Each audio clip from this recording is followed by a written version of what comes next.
Never ordinary at Bet365. Gambling problem? Call 1-800-GAMBLER. 21 plus only.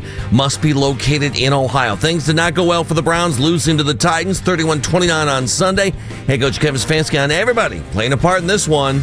Very disappointed. You got to give credit to the Titans. They won the game, so they made more plays than we did in the end, but just disappointed. We expect more from our run defense. The giveaways there, that's not about who we are. We got to protect the ball. We had a punt blocked, and obviously not getting either of the 2-point plays really off is frustrating. So that's on all of us. We own it. Can't hide from it. It's all of us. It's offense, defense, special teams. It's players and coaches. We'll own it. It's frustrating, but we'll move on together. That's what we'll do. Browns failed to convert a 2-point try with 1:03 left to go in the game. They fall to 3-10 in the loss. Shador Sanders passed for 364 yards, 3 touchdowns, and an interception. Also rushed for a score for the Browns. Indications are the Browns center Ethan Posick suffered a torn Achilles during the loss against Tennessee. We should find out more later on today. Action elsewhere in the AFC North. Steelers now in first place, beat Baltimore 27-22, and the Bengals lose in Buffalo 39-34. Ohio State will be in the number 2 seed in the upcoming college football playoffs. Buckeyes dropping 1 spot after losing to Indiana in the Big Ten championship game. Ohio State will face the winner of the Miami-Texas A&M game in the Cotton Bowl December 31st. Here goes Ryan Day and how his team will handle the long break. The goal is to be at maximum speed, effort, violence, really peaking at the end of the month here because, it's a significant layoff. So make sure that, they're keeping their edge. I think that's important because it's not like a bye week. This is a long layoff. Indiana's going to be at the top seed. Indiana, Ohio State, Georgia, and Texas Tech all with first-round byes. Don't miss Monday Night Football, Eagles and Chargers. Coverage starts out at 7 o'clock right here on 92.3 The Fan. From the University Hospital Sports Desk, I'm Jeff Thomas. Up next time, the Ken Carman Show with Anthony Lima here on 92.3 The Fan. All the Browns and NFL news you may have missed at work. The Afternoon Drive. Weekdays starting at 2. 92.3 The Fan.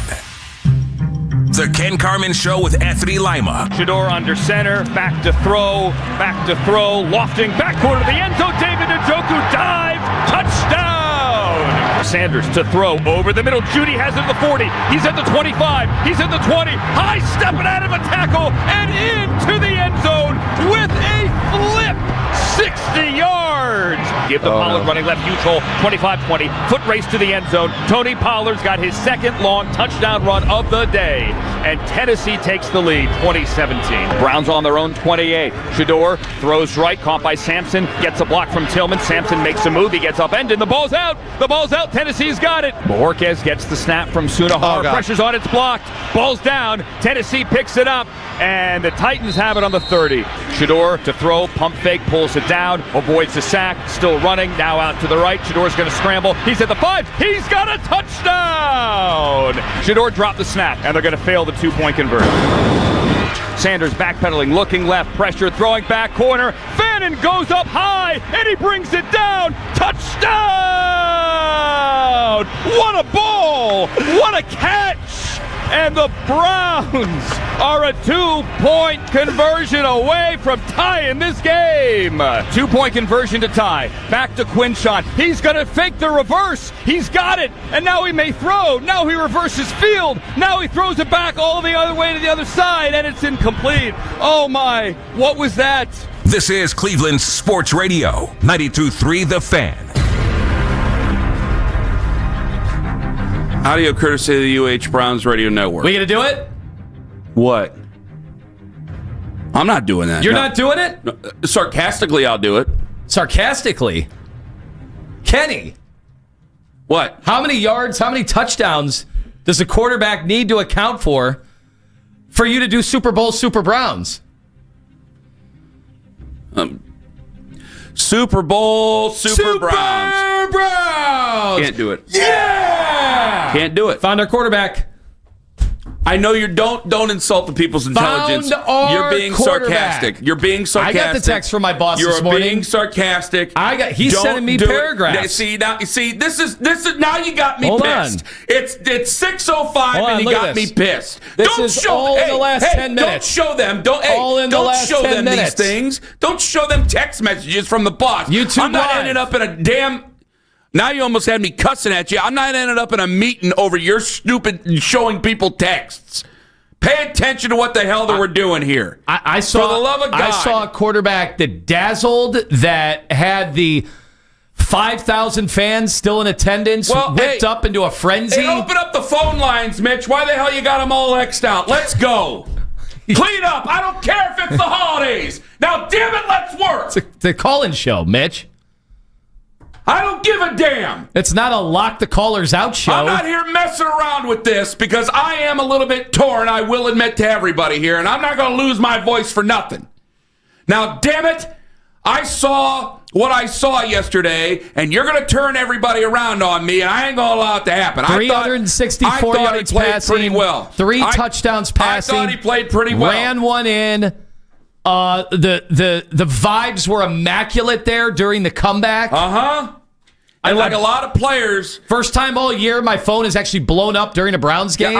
Because mine was still blowing up. My friends have been in hibernation. Yeah, mine was still blowing up with silliness. Over this irrelevant team and irrelevant season. He finally brought some joy to the fans here in the month of December. This is let's see, okay. Am I going to get mad or am I going to get happy? Which one is going to be the one? Because you can be as excited as you want to about Shador Sanders, but then I got to tell you, what do you think of the coach and what do you think of the changes, or what do you think that the changes that you think need to be made, which aren't going to be made? What do you think of the game plan? What do you think of what they did on the 2-point conversion attempts? What do you think that they did that you thought that was great? Because this is what it is now, is I did think that there was no possible way that Kevin was going to do poorly, the coaching staff was going to do poorly, and Shador was going to do very well. Shador looked very good, okay? So I liked what Shador did. Let the record state, I like what Shador did, and I kicked around some wild ideas that I previously didn't allow myself to kick around. That all said... Mendoza's off the table? That all said... QB in the draft's off the table, Ken? That all said...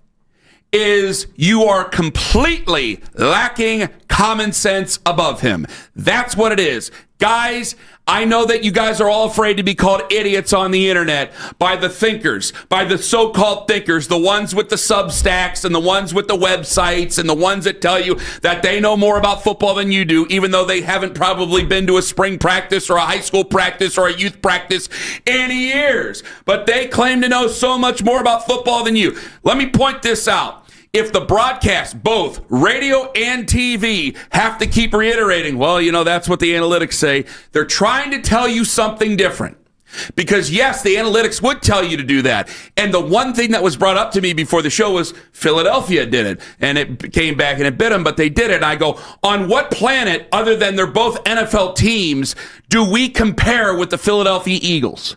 Because you can go for 2, and that makes sense according to the sheets. But you have to look about the people that are running these plays. You have to look about what's going on. Luke Whippler and Shador Sanders not having a good rapport with one another. You got to think, do you believe more in Andre Schmidt to go ahead and tie up the game in the elements, or do you believe in him to bring it within 7 in the elements than you do to mess up a snap in a crunch time? Do you believe in Andre Schmidt to kick a field goal? Well, now the cat's already out of the bag, so you had to go for 2. Or do you want to run a reverse out of Wildcat with Gage Larvin and Quinshawn Judkins? Well, they ran the play all weekend. Did they run it with Gage Larvin or did they run it with Malachi Corley?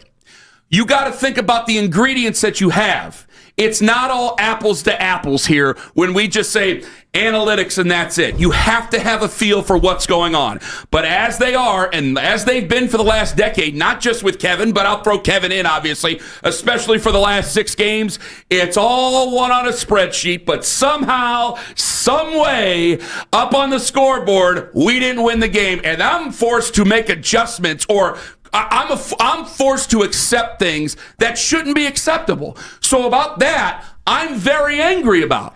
So I'm angry about that, but I will tell you, I'm very excited about how he played yesterday. Boom. That's all I wanted to get to. This is a weird feeling. It's to promote the show, I said smiles and cries. I'm mad about how it went down yesterday. I'm happy with the way he played. It was one of the silliest interceptions I've ever seen in my life. I wanted him to just get rid of it. He did get rid of it. He ended up throwing it to the other team, ended up costing him, but he battled his way back. He kept his composure. You saw him climb the pocket yesterday, so he's learning. You saw him not just lock in on somebody. I know. Harold Fanta was open in the middle of the end zone. He ended up throwing the touchdown over to the corner. Still, it counts for 6. We'll deal with it. I thought he played pretty damn good yesterday. But with that all said, you went out there and you found a way to lose to the Tennessee Titans because they played harder than you, they played smarter than you, and you just allowed it to happen. But that's okay. I'll be called an idiot. I'll be called an idiot by all the guys with their independent websites. That's fine. I wouldn't go that far that they played smarter than us. I think that was a who wants it less in the in the second half. Holy cow. They committed 4 personal fouls on those last 2 drives. I've never seen that before. I've literally never seen that in NFL history. And there was a sequence. There was a sequence in the third quarter where there were dueling 5-yard penalties to on 3rd and 4th down. Do you want it? Do I want it? Do you want it? Do we decline it? What do we do? And I'm like, man, if I had a court case and I had to deliver to the jurors that these teams don't want to win, I'm not saying they're tanking, but I certainly have evidence on my side with this. What a game. I'll tell you, Kenny, you're all mad. I was entertained. I got to the point. I remember start of the year. I'm glad you've given up. Start of the year, week 1, we got into a big debate on whether that game against the Bengals was entertaining, and I told you that was a bore fest. That put me asleep. I'm like, if this is Browns football all year, I want nothing to do with this. Everybody listen. Yesterday was an entertainment extravaganza. Come one, come all. Bring the family. Bring your community. And I'll tell you, the tickets yesterday again on game day were like $6. Hope Nick Wilson's They're like listening. $6. Now they are must-see TV. You've got to go to these games to see Nick's this. Listening. Nick, I hope you're up and awake, and I hope you're listening to this. A man who was ranting and raving on the internet yesterday, who will be ranting and raving in the afternoon. When you say they're just entertaining, when you said that you were smiling, all you're doing, and when you're saying that there's a soft tank going on, all you're doing is making an excuse. Fans finally got their money's worth. All you're doing is making an excuse for the boobery that's happening on the sidelines. That's all you're doing. It's one great big fat excuse. It's one great I wanted them all fired last year, so don't tell me that I'm making excuses for them. I wanted these guys out last year, and then they gave us this year. They gave us this year. The guys should have been walking dead last year, and they brought them back. They brought a show that should have been canceled a year ago, and they brought it back and wrote a new script for it. But you're making an excuse for them because the team that wasn't trying in the month of December, and you said that last year, you are saying that they aren't trying in the month of December this year. So that would give an excuse to going, well, they don't care. We're not very good.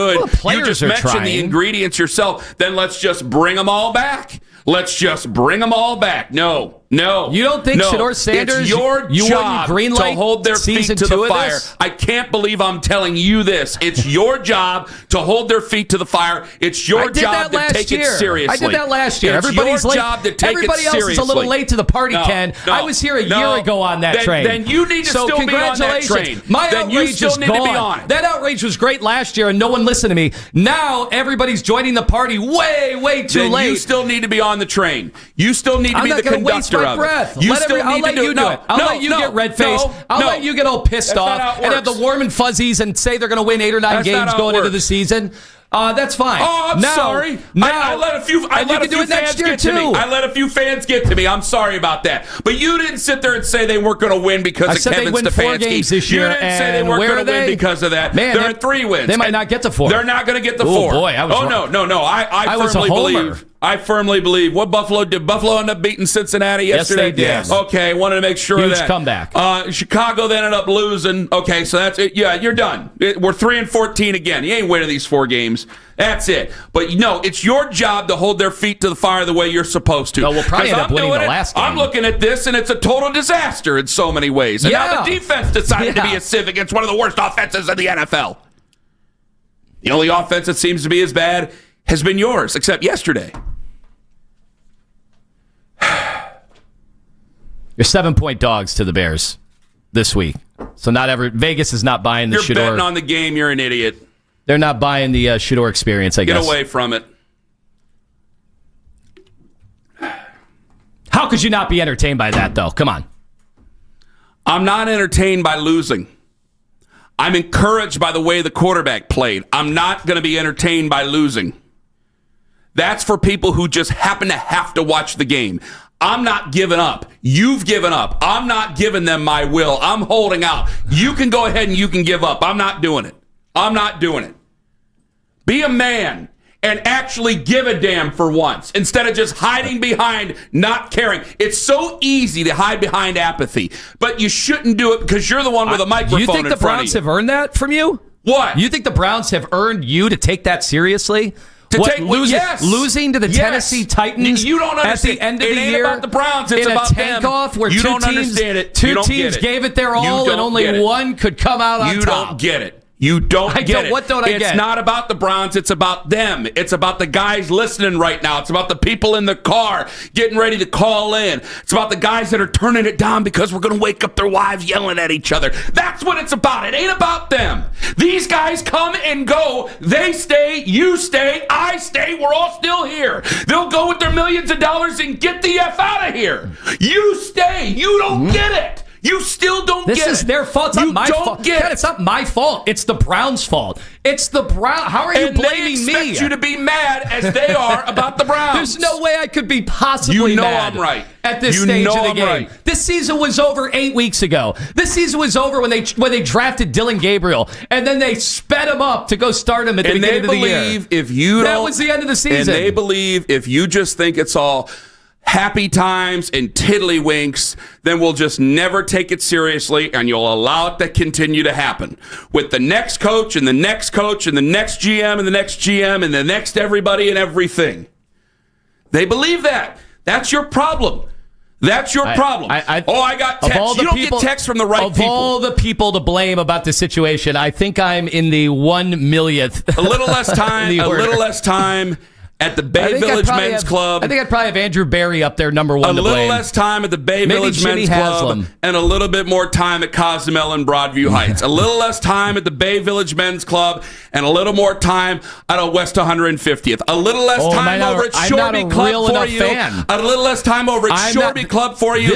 And maybe a little bit more time on St. Clair. All-time condescension from the guy that tells you every year you're going to win 9 or 10 games. I'm just saying it would do you good. This guy sitting next to me is blaming me for the Browns being bad and for me to be out on a team that gave up their season when they started Dylan Gabriel in week 4. Maybe you should have been a little angrier at the beginning of the year. I'm the one who talks to the fans. You thought they were going to the playoffs. I'm the one who. No, I did not say they were going to the playoffs. Whoa, take that back. You know damn well I didn't say. How many wins did you say? I said I got talked into 8 wins. I told you that because I'm the one who talks to the fans. That's like 3 times what they got right now. You just sit there in your tower and sit there and go, I'm over at the Bay Village Men's Club. I can't talk to anybody. Let me pet my cat that was forced upon me. Imagine what would have had to happen for them to get to 8 or 9 wins. No, that was Milo. He's petting a new cat. The cat's name is Dora. Gone. We've got Dora. Dora's in the picture now. Milo died with Lima's sense of fandom for the Cleveland Browns last year. Milo never saw a Browns Super Bowl. Oh, well, now you got to really rub it in. And they are supposed to have 9 lives. How many does Kevin Stefanski have? Stop. Now you're going to make me laugh. Browns won. No, they didn't win. They lost. Browns lost. Shador looked good. Browns lost. We're going to do this thing over again because I just shit up. Lima's cat's still dead. 216-474-0092. If you got us, if you have a thought that maybe are you more mad that the Browns lost yesterday, or you're more excited that Shador played well, fine, or if you can bring Lima's cat back from the dead, please let us know. It's Lima and the chubby guy on the right who's scared to death live on the Fan. Anthony Lima for Van Scoy. Hair of your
This is the play.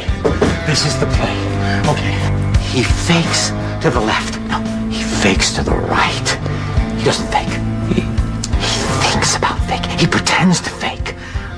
I don't know where I am. 2-point conversion to tie. Back to Quinshon. He's going to fake the reverse. He's got it. And now he may throw. Now he reverses field. Now he throws it back all the other way to the other side, and it's incomplete. Oh, my. What was that?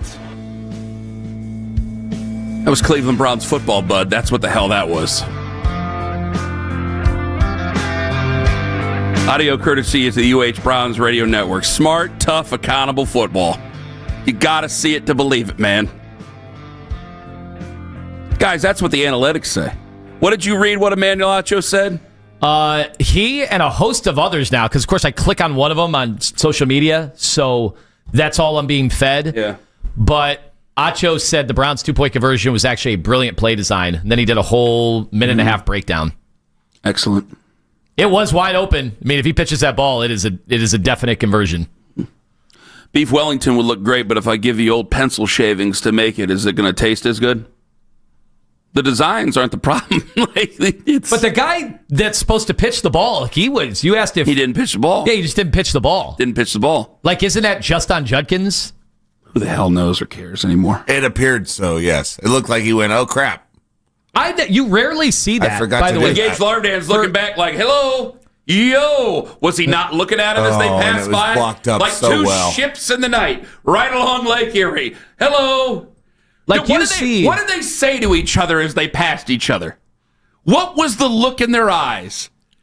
One man went one way, the other guy went the other way, and they looked at each other and said, I loved you in Wall Street. What on earth was the mix-up? What on earth could have been the mix-up? Yes, it was drawn up. And yes, I know, I probably would have thought different had it worked out. Still Gage Larvadan running a reverse, because it probably would have been Malachi Corley, except Malachi Corley got himself a concussion. Like, you got to think about the people that are doing it. There's so many different play calls and so many different great plays. You're going, hey, that's a great play to run. And then you realize, oh, wait a minute, I don't have it. It's not A.J. Brown and Jalen Hurts out there. It's Quinshon Judkins and Wildcat and Gage Larvadan.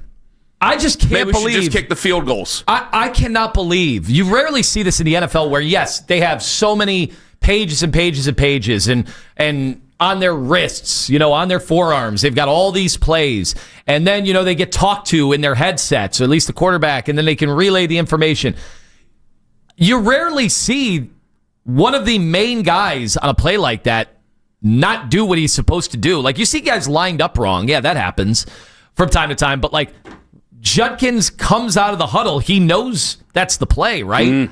Or did he not even understand from the moment they broke the huddle what the play was? I don't know. I don't know. They asked Kev. You want to hear Kev? Yeah, ask Kev. What's supposed to happen on that last 2-point conversion? Yeah, not going to get into all the specifics, Jeff, but obviously did not go as we thought it would. Did you make that call or did Tommy? Yeah, I make every call. Why would you take him off? Yeah, it's a 2-point play. Didn't come through on our first 2-point play. Got to the second 2-point play. We didn't come through, but it's on me. What was that? Was that play call yours or Tommy's? I'm responsible for all of it. Kevin, on the first one, just I guess what prompted wanting to go forward in that scenario? Yeah, it's a scenario that we talk about a lot. That's something that when you're down 14, feel good about the decision there. Didn't come through. I didn't feel good about the decision. I had a feeling it wasn't going to go our way, and then it really didn't go our way. And they almost let him get ran back for 2. That was almost... Why wasn't he allowed to do that? It was almost delicious. Why is that play dead? Why was that whistle dead? Because that would have been a 2-possession game if he... Which one? The kid who ran it back? Yeah. Gray? Yeah. No, I think he just ran out of steam. No, Did he just run out of steam? He didn't get tackled. Eventually, they just stopped. No, he got tackled. Yeah, Blake Whiteheart. Yeah, Blake Whiteheart came down there and tackled him. He just stopped running, though. I thought he heard a whistle or something. I know, and I think the TV... I had Nathan and Andrew live, and they were like, why did he just stop? I don't think there was any whistle. I don't think there was any whistle. He would, if he was that tired, he would just given the ball to somebody. Like what? He had like 3 guys Nathan right next to him. and Andrew wondered why he didn't lateral it to somebody. I think we're really getting too in the weeds on a 1-11 or a 1-10 team, 1-11 team versus a 2-10 team. That's the whole show today. And why do things happen? And we're 3-10. But as angry as I am, and I mean I'm obviously angry, and you got me into a good lather. I am very happy Shador played well. I'm really excited that Shador played well. I'm not yet ready to change future plans, depending on how they fall. But man, I'm pretty excited he played well. I thought there was real growth there yesterday. I did too. And I know that you're playing a fart of a team, but you are also a fart of a team because you lost to them. And while there was a major mistake, he's a rookie. Rookies are going to make some major mistakes. They came back from 14 down. You took them off the field for the one play that could have been a 2-point conversion. There's not a chance in hell Dylan Gabriel's bringing you back from 14 down. No way. Not against Tennessee? No, not even against Tennessee, Anthony. That's what the haters for Shador will say. Nah, they're full of it. Then you guys have dove too far into the online fights with the people online, which are mostly bots. Guys, I just mute them. They're mostly bots. I mean, I'm sure there are some very strong Shador fans who tell you to, do terrible things to yourself and tell you to go walk into traffic or whatever Lima's inboxes are saying anymore. But yeah, I'm assuming it's not real, and most of them are bots, and I'm not going to dive into that crap. It's not going to happen. So I'm not going to hear of it. I'm not going to do it. All I know is I saw a quarterback play well. And if you've been worked that much into a shoot, you have to understand that the quarterback played well. Dylan Gabriel ain't bringing you back from that. No. I'd rather play with 10 than with Dylan Gabriel for the rest of the year. 216-474-0092. So that wasn't happening yesterday with that guy. I thought without a doubt, it was awesome to see. You said growth, like the stuff he was doing in the pocket and his... Man, I'll tell you, for the throws, he had these amazing throws, no doubt. And that's the arm talent that you would be blind not to have, raved about. Because that was apparent, on his college tape. That stuff was all there. But his ability, one of the things I was worried about, I'll say it, I didn't make a huge deal about it, was his frame. I mean, if you look, there's not a lot of muscle on that body. There's, quarterbacks are built in different ways. And, when you're comparing guys to like Josh Allen, it's hard for anybody. There's only one Josh Allen in that league.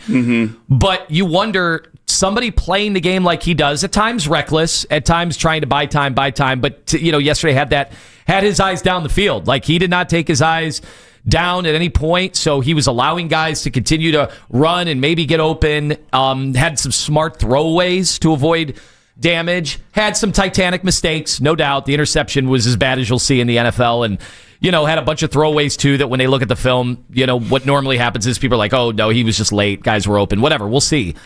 I was amazed at his ability to take those hits and get right back up, because he also caused a lot of hits because he's holding on to the ball so long, and once those pats start, I thought Schlereth was on it about the patting of the football. That was some of the bad habits. Those were some of the bad habits he had in college. And he'll have an offseason to try to work on that. Well, when you're down 2 scores, like the one, I thought that maybe he's trying to, obviously the one he was trying to do too much on the one pick. And then I thought he almost got into a rhythm of trying to do too much. And then there was a just go down the field. And when he started to do that, it's like, okay, this is someone who's working. And I go back to the third quarter where they ended up having a punt, but he steps up in the pocket, he goes right.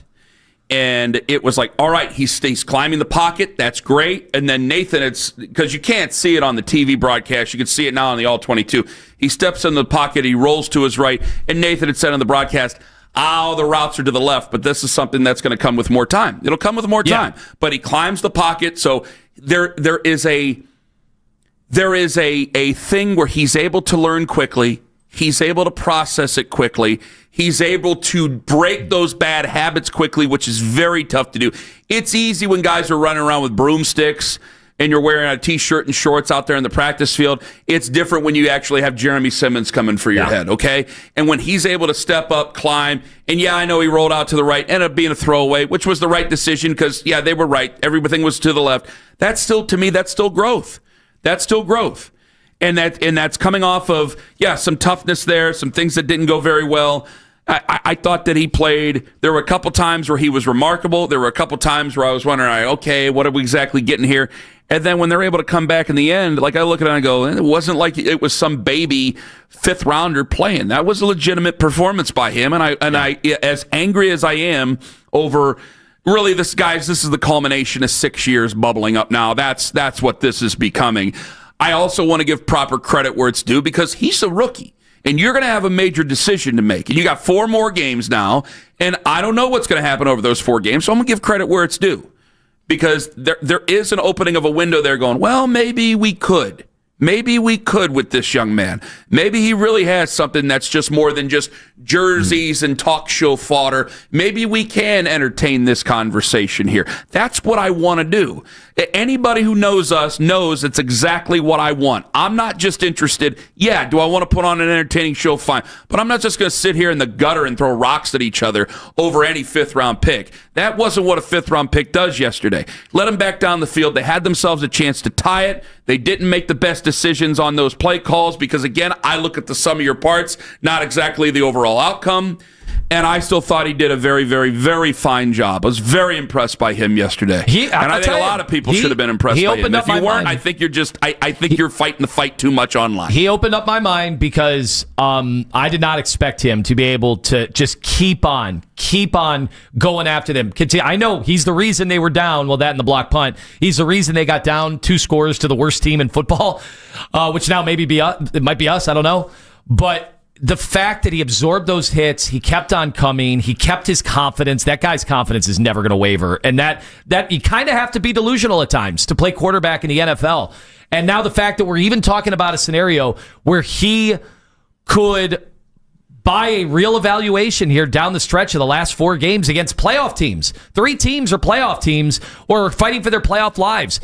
He earned that. We talked earlier about you got to earn stuff. He earned that, and so I thought that was awesome. It's a Monday after a bad loss to a bad football team, so obviously I'm going to be a little prickly about it. But do you believe that yesterday was the perfect game for you as a Browns fan? Ken Carman, Anthony Lima, take us with you to work in the free Odyssey app.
Quarterback just marched us down twice and got us freaking touchdowns, and then all of a sudden, when we need that 2-point conversion, we do something cute. We're not a cute team. I want him gone. I want Stefanski gone. I want Barry gone. I want everyone gone. I am currently at Huntington Bank Field watching the junior varsity Cleveland Browns play out the rest of this game, and this is a rock-bottom loss. The Cleveland Browns. You are not serious people. A lot of movie TV references.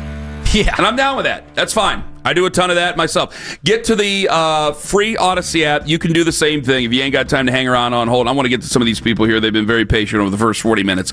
Go to the Listen Live button. Right next, you got to follow the fan first. Follow the fan first. All this is free, by the way. Right next to the Listen Live button is either record a message or a microphone. One of the two. Depends on when you open the app. And you click on that. Keep it within 30 seconds. We'll try to get you on the air. Is that good enough? Is that a good enough explanation there, Owen? Good. I wanted to make sure. So, yeah, you can go ahead and use the coming in hotline and go ahead and leave us one of your rants if you want to. Try to keep it within the boundaries of good taste and try to keep it within 30 seconds. 216-474-0092. Guys, I really am torn because I can't be as angry and frustrated as I am, and I really am. Lima called me out on it. I really am. Lyman made me more angry and frustrated because he's not, and you guys aren't. You guys have let the season wash over. Most of the reactors have let the season wash over them and are wondering why I'm still mad. Because if you just let it happen like we did last December, well, you guys sitting there saying there needs to be change probably ain't going to get much change. They do not want to make changes. And I've looked at this and I'm thinking, I don't know how much further it can go.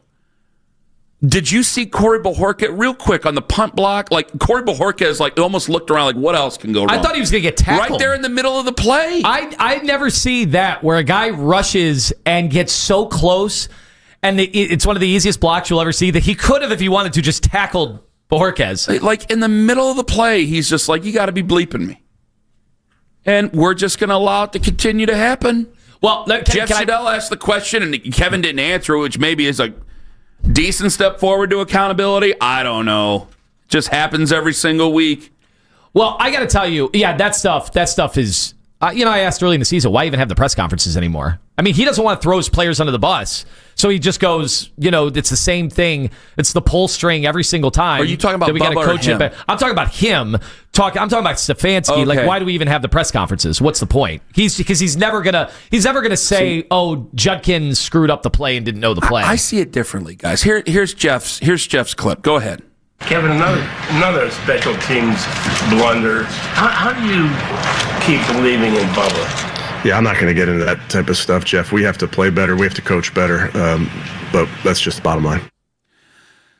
So he's not going to get into it, which can be taken one or two ways. He's tired of answering the question, or he actually maybe agrees with Jeff secretly and can't do it. Guys, it's not like the same thing keeps happening. Like if it were fumbled punts are one thing. And I know that almost happened again. I know. But you're getting punts blocked. You're getting field goals blocked. You're missing little things on punt return. These are things that you got to understand. Tennessee's not good either. These are things that their special teams coaches are seeing against your special teams. They're seeing it and they're exploiting it on your special teams. That means you're leaving something on tape that you're not fixing. That's why Lima's pissed. That's why I'm pissed. That's why you should be angry about it. Because I can sit there and go, well, it's Gage, Larvin, it's that. No. It's done a different way every single week. So they're seeing something that you are not correcting. And we're in December. That's why you're angry. And you know I'm right. Kyle and Parma, you're first up on the fan. Hello. Hello. Go ahead, Kyle. I 100% agree with you. I don't know what was entertaining about that game. What was it, Tony Pollard running through our defense like a Swiss cheese? Was that entertaining for you guys? That one they called back. The 3rd and 20 or 3rd and 15 that they called back, I was sick to my stomach. I was so thankful they called it back. Go ahead, Kyle. I just like you guys were just saying, you are doing the same thing over and over again. The special teams, they're seeing something on tape. I'm not even, see, I agree with you, and Kyle, thank you for the call. I can't be entertained by what is bad football. I can be hopeful in Shador Sanders. I think I can go through a wider range of emotions, but I'm not going to sit there and claim I'm entertained by this. I'm not entertained by being down 2 scores to a lowly football team. I'm not entertained by coming out and you give up a drive, you give up a touchdown drive on the first drive. You're trying to figure some things out. I know Cam Ward's been better. You're trying to get some things going, but to sit there and just be a sieve, man, Malik Collins must have really been the linchpin of the entire defense there because that was an embarrassment. And I wasn't ready for the defense to be the one giving up on you. It surprised me, Kenny. I was very surprised that the defense just let them down in so many ways. In fact, they even had another big run that was wiped off the boards. I think another 35-yarder that they ended up punting on. And that's when, we ended up, there was a bunch of ball don't lie because they got the ball back after that fumble. We get to Rob in Streetsboro. You're next up on the Fan. Hello, Rob. Hey, what's going on, guys? Not much. Go ahead. Hey, a couple things. One, on the game yesterday was lost on all 3 coaches of the game. Special teams coach, it cost us games all year long. Defense, letting Myles Garrett blow up the right side, trying to get sacked. When they threw underneath him all day long, they should have kind of switched things around there and slowed him down a little bit to go with the game plan. Mm-hmm. Kevin Stefanski, the 2-point plays, cost us going in overtime. And the other thing is, Shador Sanders, I think if they let him play the rest of the year in the offseason, that could be our quarterback next year because there's not a quarterback, as far as I'm concerned, in the draft worth the number 1 pick. I think we take those 2 picks, get an offensive lineman and some kind of offensive weapon, and build around what we have. Well, that part, I agree with you on everything but that part. I think there is a guy who's worth that number 1 overall pick, and we'll discuss that at a future time. But he's got 4 more chances here against legitimate football teams. These are all teams that are vying for the playoffs in one way or another. And he's got 4 more opportunities to show something that is different. And if you win one of these things, and it's where you're like the 5th pick, I'm not sure where they're at in the draft right now. They're a 3-win team. He just lost to now a 2-win team. They're 4th. They're 4th in the draft. I mean, you could sit there and look at it. He plays well over the next 4 games. I'm not gonna put my head in the sand and say that you just can't roll with him if you really wanted to, because you might not want him if it's Fernando Mendoza off the board and then Dante Moore right off the board. I don't have to sit there and make crazy decisions here to move up if I don't want to make crazy decisions to move up. Now, Tennessee, I did think in one way when Van Jefferson just bobbled it off his fingers and let it fall off, go, boy, Carnell Tate would probably look good for Cam Ward right now. But that was just the thought that I had at that moment. I'm not sure where you came out on that. I thought Ward, there's a big debate, not really a debate, about did Sanders outplay, because Cam Ward's numbers were very bad. He's obviously going against the Browns defense. We're going up against Tennessee. But he did show me that, Cam, I'm not throwing him away quite yet the way some people are, because that team is so bad. He shouldn't. And the fact that he hung in there and he could get rid of the ball fast. They didn't use his running. His running can be a big-time weapon, and they didn't really seem to want to use much of that. He's a thrower. He wants to get rid of it, and I'm fine with him getting rid of it because they want to win some games. They don't need the number 1 overall pick because they believe they have their guy.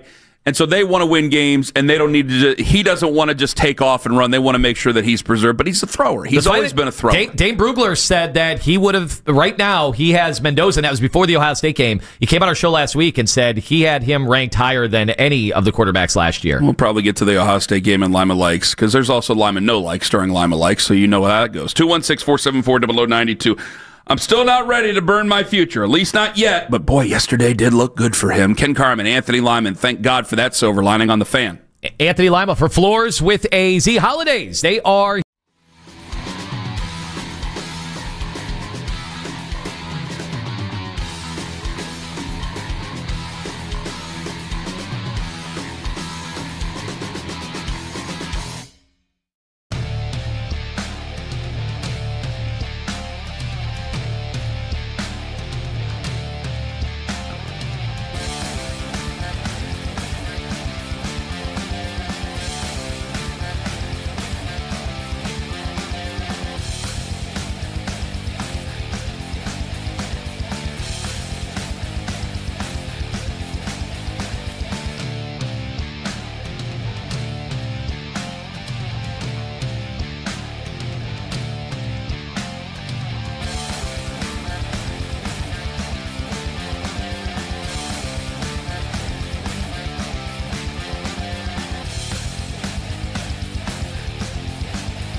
guy. Catch Odyssey NFL insider Ross Tucker on Afternoon Drive every Wednesday at 4. We are Sports Radio 92.3 The Fan.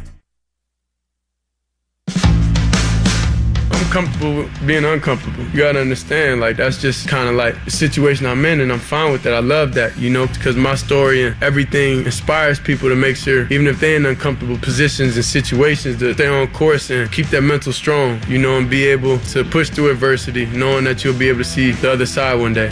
Shador in the postgame, a lot of yards, couple of touchdowns. He was fabulous, I thought, in so many ways. We have one thing here, though, Tone. My name's Owen, and I this know, is but I'm telling Tone. Social media reactions brought to you by Shador Jewelers, Cleveland's premier jewelry store. I can't even speak. It's okay. They're called Shador Jewelers. I called him Jeremy Simmons earlier today, and then Lima actually did it. It was Jeffrey. Yeah.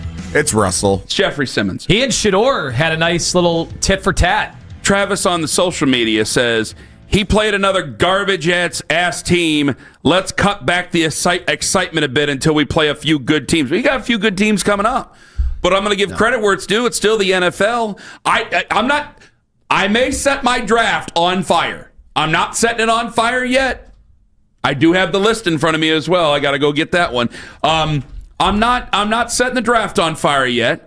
But I'm going to give credit where it's due. Still a professional team. I mean, you've had garbage quarterbacks play bad against garbage-ass teams before. I'm going to give him credit. He played well yesterday, yes. We're going to do that new segment. He can pass or garbage ass. You pick. You choose. It's not the worst idea that's ever been bandied about on the Fan. Just want to point that out for everybody. I thought he was pretty good in this football game, to say the least. I think he's had growth. I don't know how you felt about it. 100%. I think maybe some people legitimately don't think he's a good quarterback and think he's a waste of time. Fine. But I do think that there's a lot of people. You cannot watch that and say this is a waste of time. Especially on a 3-win football team. No. But also, I think that, again, there's a lot of people that have let the bots get to him and some of the other ones. Dylan Gabriel was a waste of time. I'm sorry, Dylan. I know it must suck to get concussed and then lose your job, and now we're not talking about you at all, but I'm sorry. I will never understand. And this is one thing I know we've got scheduled for later in the show. This is what makes the Browns look terrible, because I don't think it looks terrible that they didn't start Shador week 1 when we've gotten into those discussions. But it does look really bad that you drafted Dylan ahead of him. You gave him first priority. He wasn't ready I'm agree with you on this. For football. Yeah. Shador was more ready for football. And you told everybody. Yeah. This is the thing. When people would get mad at me or Albert Breer or any of the reporters saying that there was this chasm between the two quarterbacks, well, it's because the Browns were telling everybody that. And then, by the way they operated, they were telling everybody that. So it was the Browns that planted that seed. And so, yeah, I ran with it. I made the mistake of trusting the Browns on that. And it's obvious to everybody that Dylan Gabriel was not ready, that Shador was more ready, and that, oh, by the way, Shador has way more talent. Because I don't believe that there's a chance at all that Dylan Gabriel would have got us back from 14 down. I don't think there's any chance at all. And I don't think that that's tough to say. I think a lot of people out there would agree. You've had now 3 starts. You have tape on you. Tennessee's not good. I get that. But they got tape. They got your tendencies down. By that time with Dylan Gabriel, he was starting to flounder. The offense was not doing very well at all. Like, you were able to come back. And again, this guy's dealing with, the things that are excuses for Dylan Gabriel. Oh, the offensive line, this, that, I don't need to make them right now for Shador Sanders. Yeah, KT Levinson was bad yesterday. Not good. The offensive line was not good. You had injuries. You had Zach Zinter who had to step in, which, hey, at least he was able to put on a helmet finally. He was able to play for you. You had Luke Whippler who had to go in there because Ethan Posick went down, which was just awful. That sucks. You had a lot of changes that you had. Tevin Jenkins was starting in this game. You got to go back and watch 74. Got to see how he did, obviously, because they think highly of him. So I got to see what's there. Your offensive line is just not an offensive line that you would get excited for. I think that they're pretty well coached by Mike Bloomgren, but this is not something that you want to march into the future. I didn't make a bunch of excuses, though, for Shador about the offensive line. Yeah, he took a bad sack. There was a bad sack in there. He threw a bad interception in there. But I didn't think that he was bad at all. I didn't think his pocket presence was bad. I didn't think that there were things that I didn't think there were things that he did that were problems from the past, other than, he held on to the ball a little bit too long because I think he was trying to play a little bit of hero ball there for a moment. But he got himself settled back down. They drove down the field. They scored a touchdown. They were able to drive back down the field. He had a chance to win the game. He had a chance to at least tie the game, I should say. He had a chance to do it.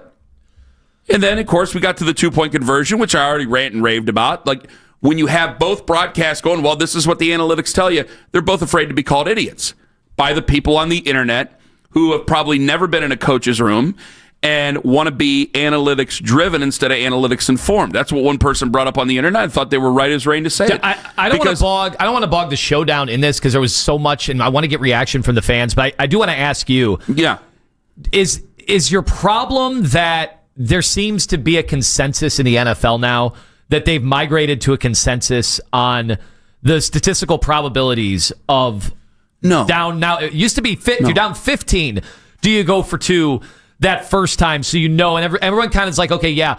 But now it is if you're down 14. That was never part of the debate. If they were, and I asked, I put it out there to some really smart people, and they're all like, oh, the whole league is in on this now. Yeah, but that's the difference. They are all going to go for 2, not 14, because they say the extra point, the math changed when the extra point became tougher. I get that, but this is my issue with it all. Is that what type of confidence do you have in the offense that you have? Like if you were Tennessee, if you were Cleveland, if you were the Jets, if you were New Orleans, how much confidence do you have in the sum of the parts? Because we just put it down. Well, that's what the NFL does. No. Your players aren't like Philly's players. And Philly did it and they failed. Your players aren't like some of the other teams' players out there. You have to weigh in the type of guys that you have. That's my problem with all of it. We see it on this and go, well, this is what they're supposed to do. No, this is maybe what they're supposed to do, but it's not what they can do because they're not good enough, because you have different guys in. You have to understand what's going on in a football game and your personnel that's out there. That's my whole problem with this entire matchup. That's my whole problem with Paul DeBodesta to Andrew Berry to now to Kevin Stefanski, is that you still don't get it. Yes, you have to have analytics inform you. You have to understand that this is a new era. And I think it's made for a more entertaining product. I do. But you also have to understand that's Gage Larvidan. That's not even Jerry Jeudy. That's not even Malachi Corley. That is Gage Larvidan out there. And Gage was the one who looked like he knew what he was doing. That's Luke Whippler out there, not Ethan Posick. There are differences here. And we don't understand it because we go, well, they're all pros. They should all be able to do it. No. And I'm sure there's situations where Luke Whippler has to come into a football game or into a practice because they do that on an offensive line. But when you have different blocks and different ways to do things and you're throwing guys out there where Lucas played guard before this year, and now he has to play center, and he is going to be your center now for the rest of the season after a terrible injury. Like, you're going to have to get used to these things, and eventually I'll go, okay, that's Luke Whippler out there. That's not who's the backup's backup if we find somebody else who's probably on the practice squad right now. Like, that's what I'll have to say. I hope Luke Whippler's able to fill into that role. And then I could say, that's not Luke Whippler out there, that's so-and-so. God forbid Luke Whippler gets hurt. Like, you have to understand that there is, as much as we don't want to turn it into, they're not automatons, man. Like, this is real. These are real people. And they can either do it or they can't do it yet because you haven't put them in a position to do it yet. That's like when we had Brian Hoyer on. And he goes, yeah, the first time when I was backing up Cam Newton got COVID. I went right through the playbook and went, nope. These are the plays that I am not comfortable with. We cannot run them. Get them out of there. Because if you call them on Sunday, they ain't going to help you. They never get it. They don't. There's not a personal feeling there. That's the problem with this whole thing. But when I say that, oh, Ken's a Neanderthal. He just wants to do it by guts. Nope. No. Did you get anything out of Stefanski yesterday when he was pressed on, was that a Tommy Rees call? Was that Tommy Rees? He goes, no, me. That he took total ownership over that when he's not the play caller. He's the head coach, and he can't throw his assistant coaches under the bus, especially when everybody else in the world wants him, according to all these reports. Well, and Tommy, how about those reports? I mean, you heard that? You heard that over the weekend. Penn State, interviewing Penn State. He didn't get that job. Tommy just has to be here. I told you, man, there might be a possibility, I told you, where he might be doing the play calling thing. He might be auditioning for the job. Because if they're looking at, do you think Shador Sanders did well? Do you think he did well? Then Tommy Rees gets a little bit of credit for that. And if you're looking at it, if you're the Browns, you don't want to make a bunch of major changes, maybe you make a little change. Maybe it's going, but that's why I got to know who called the plays. I know if you're that. so mad about the play calling, head coach isn't going to tell you. No, I know that. I'm just saying, you're sitting here saying, hey, Tommy might be in on the job, which I do not think would be a good idea, but whatever. We can debate. You're right. If Shador loves him and you this watch team Shador, loves to correct their own mistakes, and they love to overcorrect them. So you had a guy who once did the PowerPoint to get out of here. I know. And then how many people lined up going, well, if you would have let go of Mike Pettin, but you would have kept Kyle Shanahan, how much worse off would you have been? You would have been way better off. Well, here you go. You got a 33-year-old coordinator. If you are giving him an honest chance at the head coaching job at the end of the year, but you don't know if he's calling these plays or not, and the coach is being evasive about that, that's tough for us to sit here and evaluate. That's tough for us, but that's up to them to know. They already know it. It's up to us to try to suss it out. Yes. So you better start hitting the phones over there, Roger Brown, because that's the only thing I can tell you. Yeah, I was told he was the play caller. I was told that Tommy's the play caller. Then yesterday, Stefanski's saying, it's me. It's me. It's me. All right, well, you're not making things easier. Because he's the head coach of the football team. He's just trying to get through the press conference because this was another huge, embarrassing failure, with the exception of Shador Sanders playing well. And I'm sure a couple of other guys played well as well, but, I'm just mad at the sum of all its parts. 216-474-0092. Ken Carman, Tone Master General, the dangerous one. And just over an hour on the Fan. Extend Technologies.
or did Tommy? Yeah, I make every call. Shador had the hot hand. Why would you take him off? Yeah, it's a 2-point play. Didn't come through on our first 2-point play. Got to the second 2-point play. We didn't come through, but that's on me. What was that play call yours or Tommy's? I'm responsible for all of it. Kevin, on the first one, just I guess what prompted wanting to go forward in that scenario? Yeah, it's a scenario that we talk about a lot. That's something that when you're down 14, feel good about the decision there. Didn't come through. God, I love Jeff Shadell. Lima loves Jeff Shadell. Official show stance, we love Jeff Shadell. Yeah, Owen loves him too. Yeah, why don't we have him on then? Let's have him on Baskin Phelps. Or, that's He's true. their guy. We don't want to steal them. He's not our guy. He's their guy. Them. Yeah. Well, why can't we have him just ask us questions? We turn the interview around, and we have to defend. Answer. What if we don't want to answer him? Then we start sounding like Kevin. Oh, I would love it. Because he emboldens everybody else. It's like, well, Jeff's already asked this. Let me take it a little step further. So Kevin's not going to put it on his offensive coordinator because you can't just throw you're the head coach of the football team. You can't throw your offensive coordinator on the bus, whether Tommy ordered the code red or not. The other part of it is I'm just thinking of Shadell questioning us about stuff that Mitch wasn't getting done properly. And we go, I got to coach him. I didn't coach it. We had a bad week. They say it all the time. Like there was... Not let people in on too much. There was a mess up by somebody who doesn't work here anymore a couple of years ago, and our boss was like, "Your names are on the show. You're responsible for it." I remember that, and I just had to sit there and take it, and it sucked. This is what a football. It wasn't you. Oh. It wasn't you, but this is a few years ago, and he's just like, "This is your responsibility. You will eat this bleep along with me because your name is on the show."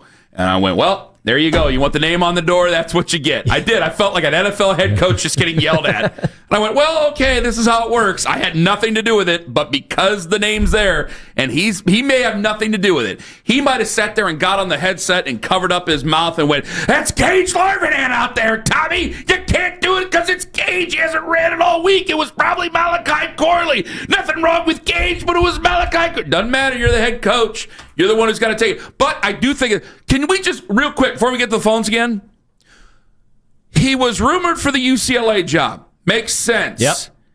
The Penn State job. Yeah. And what, Tommy's just like, I can't leave my post with the Cleveland Browns. Is that how you take this? Yeah, because you would. He didn't pull his own name from the drawing of the Penn State job, did he? I know Penn State is in for a rough year given, the recruiting stuff. Look at their schedule. It's a nice schedule. They got Iowa on that schedule? Different, too. It's a nice schedule. All I'm saying what are you trying to say, Owen? Oh, you just sound like you're talking about them differently now. I don't know what you're talking about. Oh.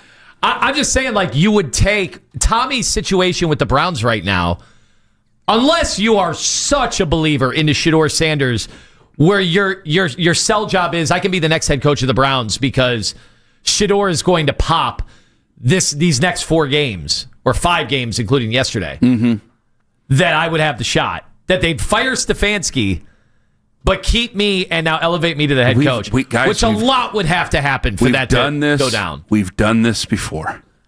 I remember 2019. Literally happened in the past. Now, I will tell you this. I would think that Tommy Rees would be much more prepared than Freddie. But what T-shirt would he wear into Pittsburgh? That's a great question. Does he have kids? He's pretty young. I don't know if he has children. Although Freddie was... Are they old enough to influence him? Freddie was younger than you thought. Yeah, he just had a look lost to him. His hair, yeah. That's why he had to wear a hat in press conferences and stuff like that. But yeah. It's just odd that Tommy Rees is brought up for these big-time jobs, and then he's still like, I'm going to stay here. And it's like, well, we've done this once before. We had a quarterback go out there and play well, and then we picked the OC to be the head coach. You could very well end up doing that again. It's all there for you.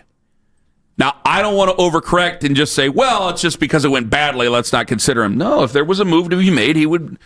If he's being considered for Penn State, UCLA, and all these other things, then maybe you would consider him as well.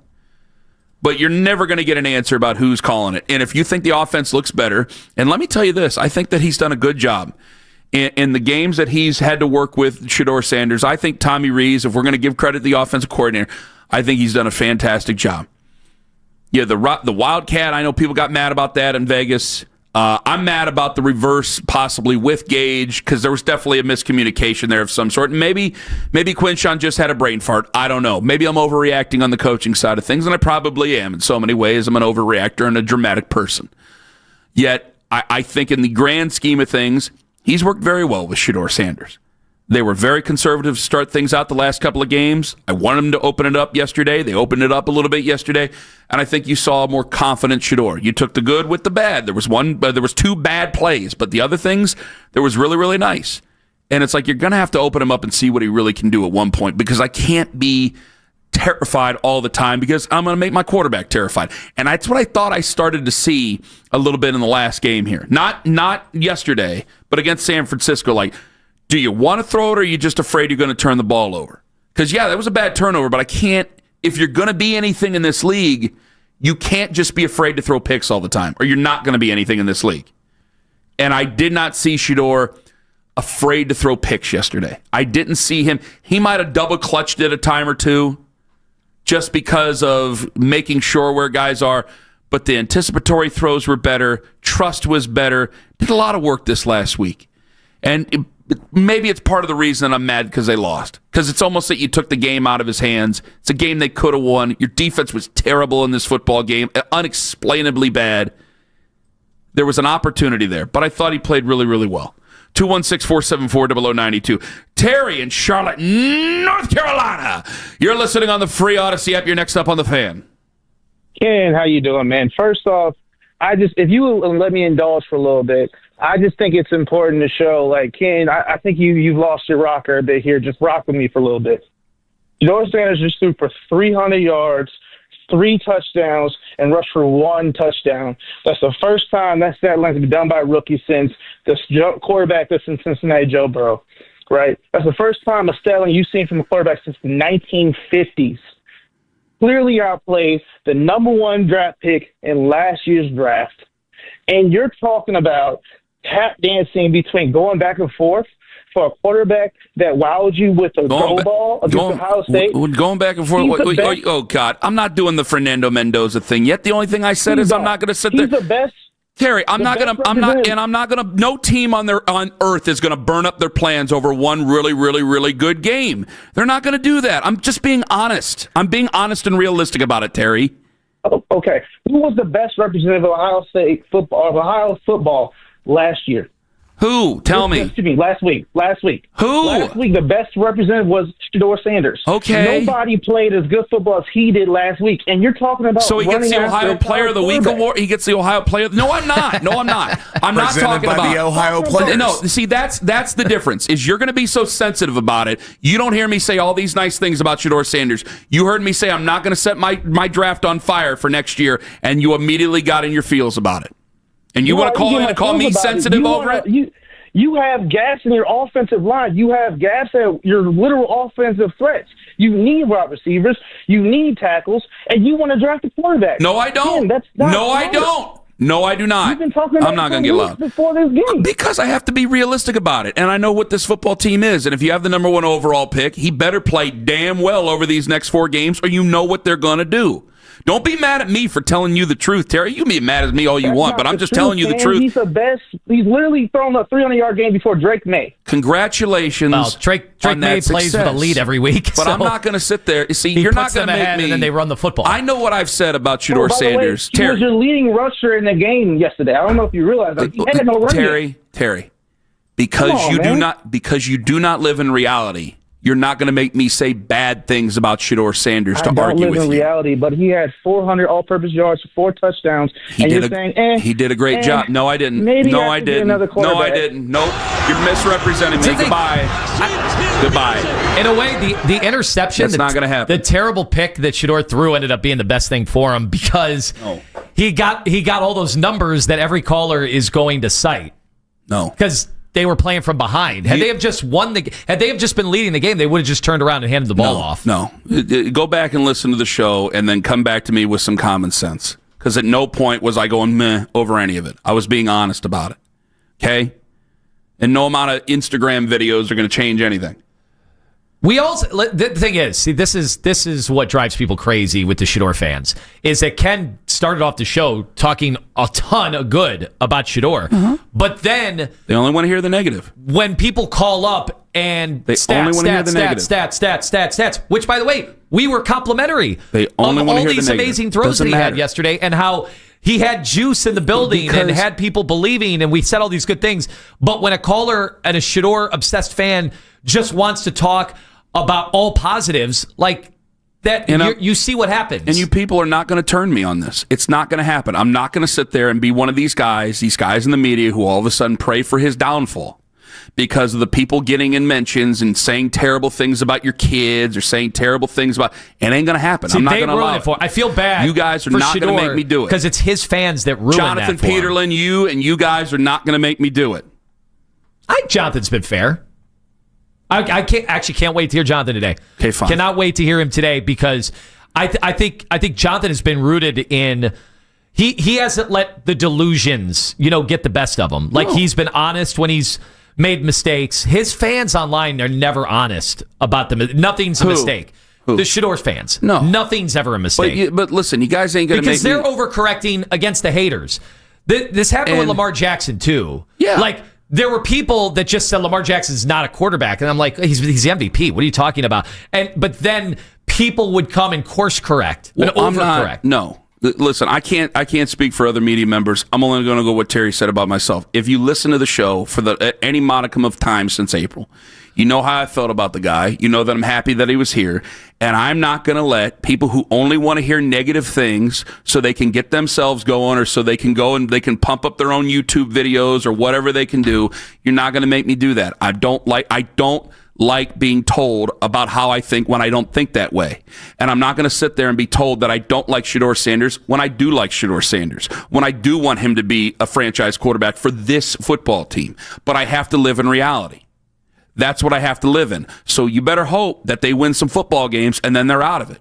Because if they aren't, you're going to think about some different things. And there's going to be more teams here with these Final Four games where he's going to have to play really well to beat them. A game against Tennessee, a one-game scenario is not in any way going to have a team convince themselves not to take a quarterback. And I'm a very sensitive person. Now, if he plays well I'm calling other people sensitive. If he plays well against the Bears, if he plays well against the Steelers team that is trying to make the playoffs and had a gutsy win over Baltimore yesterday, if he does it at home against the Bills, then okay, it's a different story. A game against Tennessee is not when he threw that interception like that. That is not going to have them say, no, we are not in the market for a quarterback. I'm not going to let you guys sit there and talk me into not liking the kid.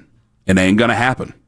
I've held out and held out and held out, and I think that the other side is completely bananas. Because I got plenty of people sitting there going, you guys are making a big deal over this quarterback. It was only Tennessee. No. He was good. You know he was good. He was good, yes. 364 and 3 touchdowns ain't no accident. You ain't going to sit there and make me not like the guy because you're going to be so annoying about it. It ain't going to happen. 216-474-0092. Courtney in Wichita, Kansas. You're next up on the Fan. Hello. Man, what's up, fellas? How y'all doing, man? Courtney, we're doing well. Hey, man, the first thing, I understand, you're right. If he doesn't, now I don't even think he has to win the next 4 games. I just think he needs to play well. Agreed. And that makes you think about not taking Mendoza. Because the reality is that's true. But my issue is, real quick, Courtney, my issue is if they get the number 1 overall pick, this team's obsessed. And look, he can throw for 400. He's got to throw for like 400 yards and like 3 touchdowns each of these games, and then they lose him. That's like the only way I could see him do it. They're the most obsessed. They're the most obsessed franchise with one position you'll ever see in your entire life. They're obsessed with quarterbacks. Go ahead, Courtney. Please go ahead. Right. And I get it. I've been a football fan since '83, and I've seen a lot of bad guys get drafted that they thought was going to be the best. Not saying Mendoza's not good. I was impressed with Mendoza. There's no guarantee he's going to come in the league and light it up. There's no guarantee that Shador was going to be a 5th round and do what he's been doing. Now, what I will say about yesterday's game, I looked it up. There's been 48 times teams in the fourth quarter have been down 14 and scored a touchdown. Only 14 of those times did they go for 2. I don't even do that on Madden. So what sense does it make? And did the analytics say run a reverse? Was that part of the analytics? See, this is what I'm saying. See, I can't agree with you more, Courtney. I want to give you a hug. This is like we can sit. You hear both broadcasts. I don't know if you were able to listen. Well, no, because you can't hear within 100 miles unless you're listening on Sirius. Are you still there, real quick? Yeah, I'm here. Yeah. You said you ran the data for when? How many times in the fourth quarter was the team down 14 points and scored a touchdown? How many times they went for 2? 34 times they kicked the extra point. In what time range? When was this? But it's just the fourth quarter. I don't even think it matters what time range. What years? Yeah. Oh, since 2021. I'm sorry. Oh, okay. Well, that's got. I mean, when did they change the extra point? Because that is good. That is good data. Then that actually surprises me the way that it's talked about today on the internet, and I'm talking about the analytical people and really Vegas. See, this is a big part of it too. It's kind of the gambling thing also. 2015 is when that originally happened, right? Man, yeah. That surprises me because everybody, the NFL every year it evolves with the cards, like the when to go for it cards, and Vegas and the probability people all say the move is to go for 2. But going off of what Courtney said, this is why I love a caller like Courtney, because he gets it. He gets it. Yeah, the analytics say to go for 2, fine. But when you got both broadcasts going, well, that's what the analytics say. You have to look at the parts that you're working with. We also we talked Tomlin a lot last week. What would Tomlin have done in that situation? He probably would have kicked both extra points. I gotta feel like he would kick the extra points. He would have kicked the extra points. He probably would have done that. Because I'm not putting my players in an advantageous position. Now, I'm just going off of what Courtney said. I'm not putting my guys in an advantageous position. And you could say, well, the play draw, the way the plays were drawn up were perfectly fine. Yes, but again, who's running it? I can give you, again, all the ingredients to make. What's your favorite dinner, Tone? Tuna noodle casserole. I can give you all the ingredients to tuna noodle casserole, but if I just give you pencil shavings or I just give you old earwax, you ain't gonna be able to make tuna noodle casserole. That's no way. Tastes better. Good God, you're a sicko. Why can't you just take something seriously for a second, damn it? Lima likes and 5 on the fan. I'll take that seriously. And something you should take seriously, the real estate market.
selection they made. We are Sports Radio 92.3 The Fan. Does Lima like? Or does Lima no like? Like? Tell me likey. I'm liking it. I like it a lot. No like. He doesn't like you. I don't like you either. You're tacky and I hate you. Like or no like. Like or no like. But I definitely knew what I liked, and I definitely knew what I didn't like. All right, let's get it out of the way quickly for one good thing from yesterday's game, outside of the stuff we talked about. Yeah, Myles Garrett got another sack. Now, I thought they were going to take it. I thought they were going to, after film review, take half of it away, but it looks like it stood. So Myles Garrett inching closer to the record. More tackles for loss, too. When I clap in the background, it's like the beat from the Dancing Bear video. Oh, I think. Oh, okay. Yeah, that's a good one. Yeah, you know. I know. I definitely know. Is that the one on Conan O'Brien? Yes, the exact one I'm talking about. Thank you. He's getting closer. I didn't think he was going to set it on Sunday. I think it's going to. I got a feeling we're going to get down to the wire here, because these teams are they don't want him setting that record against him. No, and they're the whole competitive game plan. people. Yeah, the whole game plan. Now they smartly, the way they attacked him in the run game. I thought he made some stops, though. He did. No, some people disagreed with me. Some people were making it sound like that was the worst game he's played all year, and that's how incredible he is. If that's considered a bad game, well, because it was the worst game the defense had all year. Well, Fox put up at stages of the game, they're like, "Oh, no pressures, no sacks," up until he had it, and I'm like, "Yeah, he's not going to have pressures because look at Tony Pollard is running everywhere."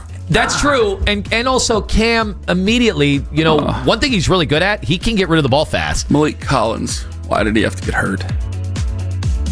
I can't just let him be the missing link, but man, if you want to say it was a down game for like the defensive line in general and Mason Grant, fine, okay, but that's obviously the bar is at such a level. I'm sure Myles isn't happy with the way he played yesterday, so we'll get this out of the way too. Lima no likes. Yeah, Ohio State lost. We're going to talk a lot more about the Buckeyes' loss.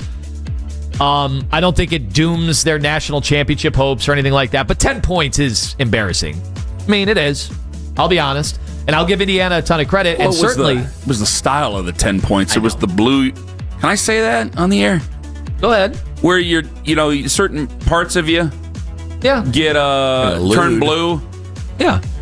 It was like that. They had two golden opportunities. Those two drives that you had, you weren't able to cash in. Oh, my gosh. Yeah, they had figured out the Indiana defense in the second half, late in the second half. They had two lengthy drives. Yes. But it was bend but don't break. Because if they hit that field goal, you got to be feeling good. You're like, we probably will get this ball back maybe in regulation, or we're probably going to go down and beat him in overtime. Like, you had to be feeling good when he came out. They hit a 27-yarder, and he pushed it. I will say this. Lima likes. I'll give credit where credit is due. I know the stat line, we're talking a lot of stats today, 15 to 23. That's not going to wow anybody, but it is against Ohio State and all the freaks they have on that defense. Fernando Mendoza. They do got freaks. Who had this to say after the game on Fox. It sounds so beautiful. I want to give all the glory to God. We were never supposed to be in this position, but by the glory of God, the great coaches, great teammates, everyone we have around us, we were able to pull this off. Whoever thought the Hoosiers would be here, but now the Hoosiers are flipping champs. Let's go. The audio doesn't do it courtesy. He looks right into the camera to the point where I kind of looked away from the TV. He's caught the promo. And it's courtesy of Fox Sports. Fox Sports, he's and puberty. He is cutting a promo. There's no doubt. Him and Cignetti are one of the best tandems of all time in this sports history, and it sucks. We're only going to get 1 year of it. Like, you need in the old days, you would have gotten this for 3 or 4 years. Yeah, Cleveland fans could get more than 1 year of it. Oh, Kenny, would you sign up for the Cignetti Mendoza second act in the NFL? Haslam's have done crazier things, right? Well, Kurt Cignetti's making what, $38 million a year? Yeah, too much. He's No. making too much money. No. We'll have more on the Ohio State loss and what it means. Certainly, I gotta say, Lima no like. Cavs stink right now. It's really bad. I'm gonna have a chart later in the day that I'm working on. Is this Donovan Mitchell's worst team in his career? Oh, great. That's positive. Stay tuned for that chart. Uplifting. A lot of charting. I'm doing a lot of charts. Cavs report brought to you by the fine folks at Surfside. Yeah.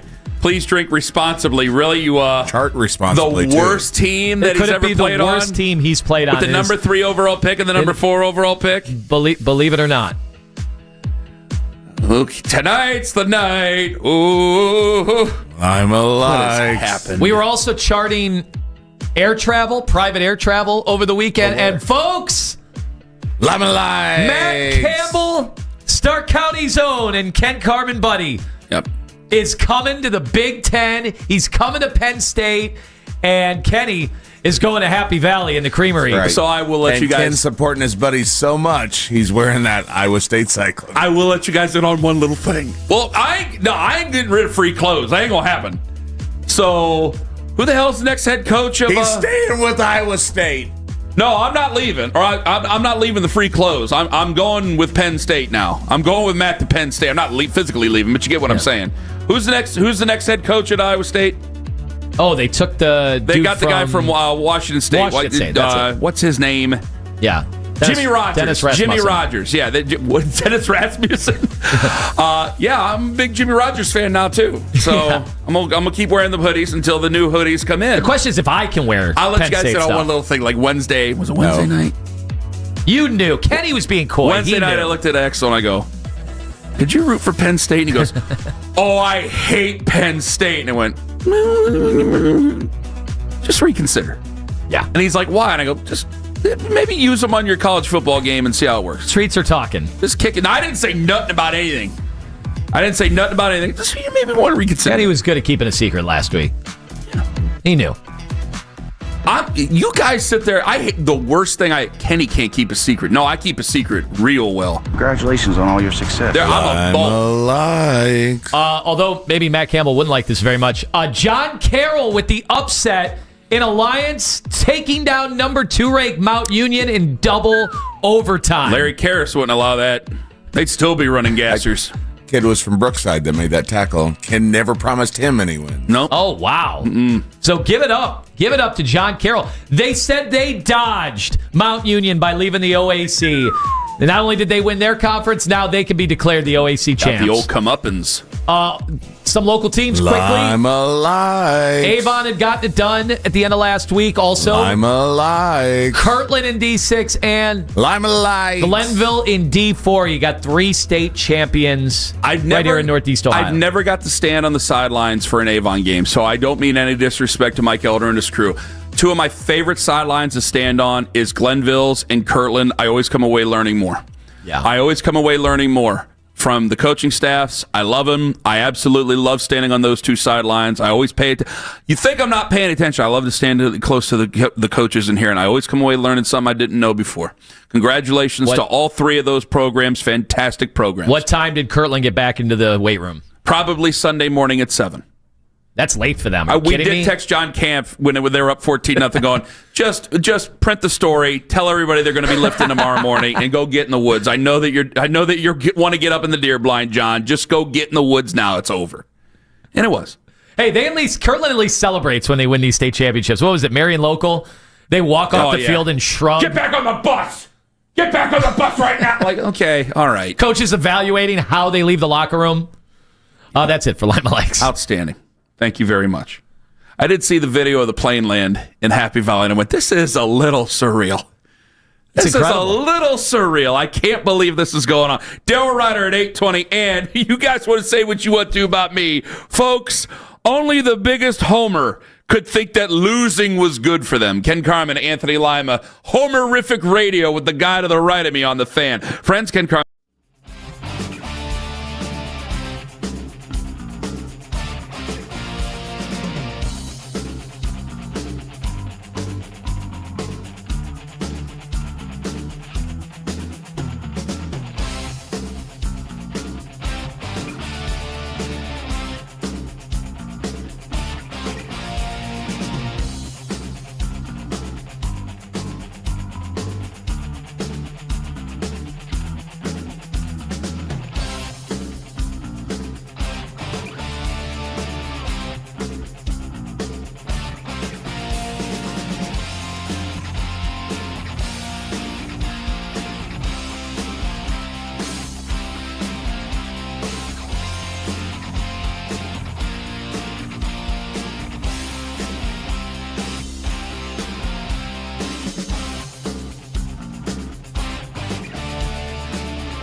Afternoon Drive with Nick Wilson and Jonathan Peterlin live on YouTube each and every weekday from 2 to 7 p.m.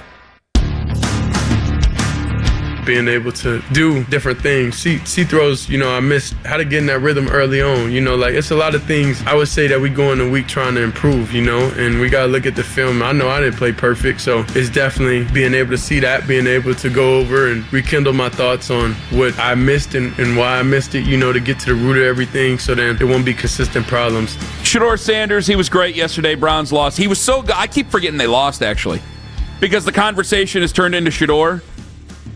I'm forgetting that they lost, and then I'm reminded of 2-point conversion plays and everything.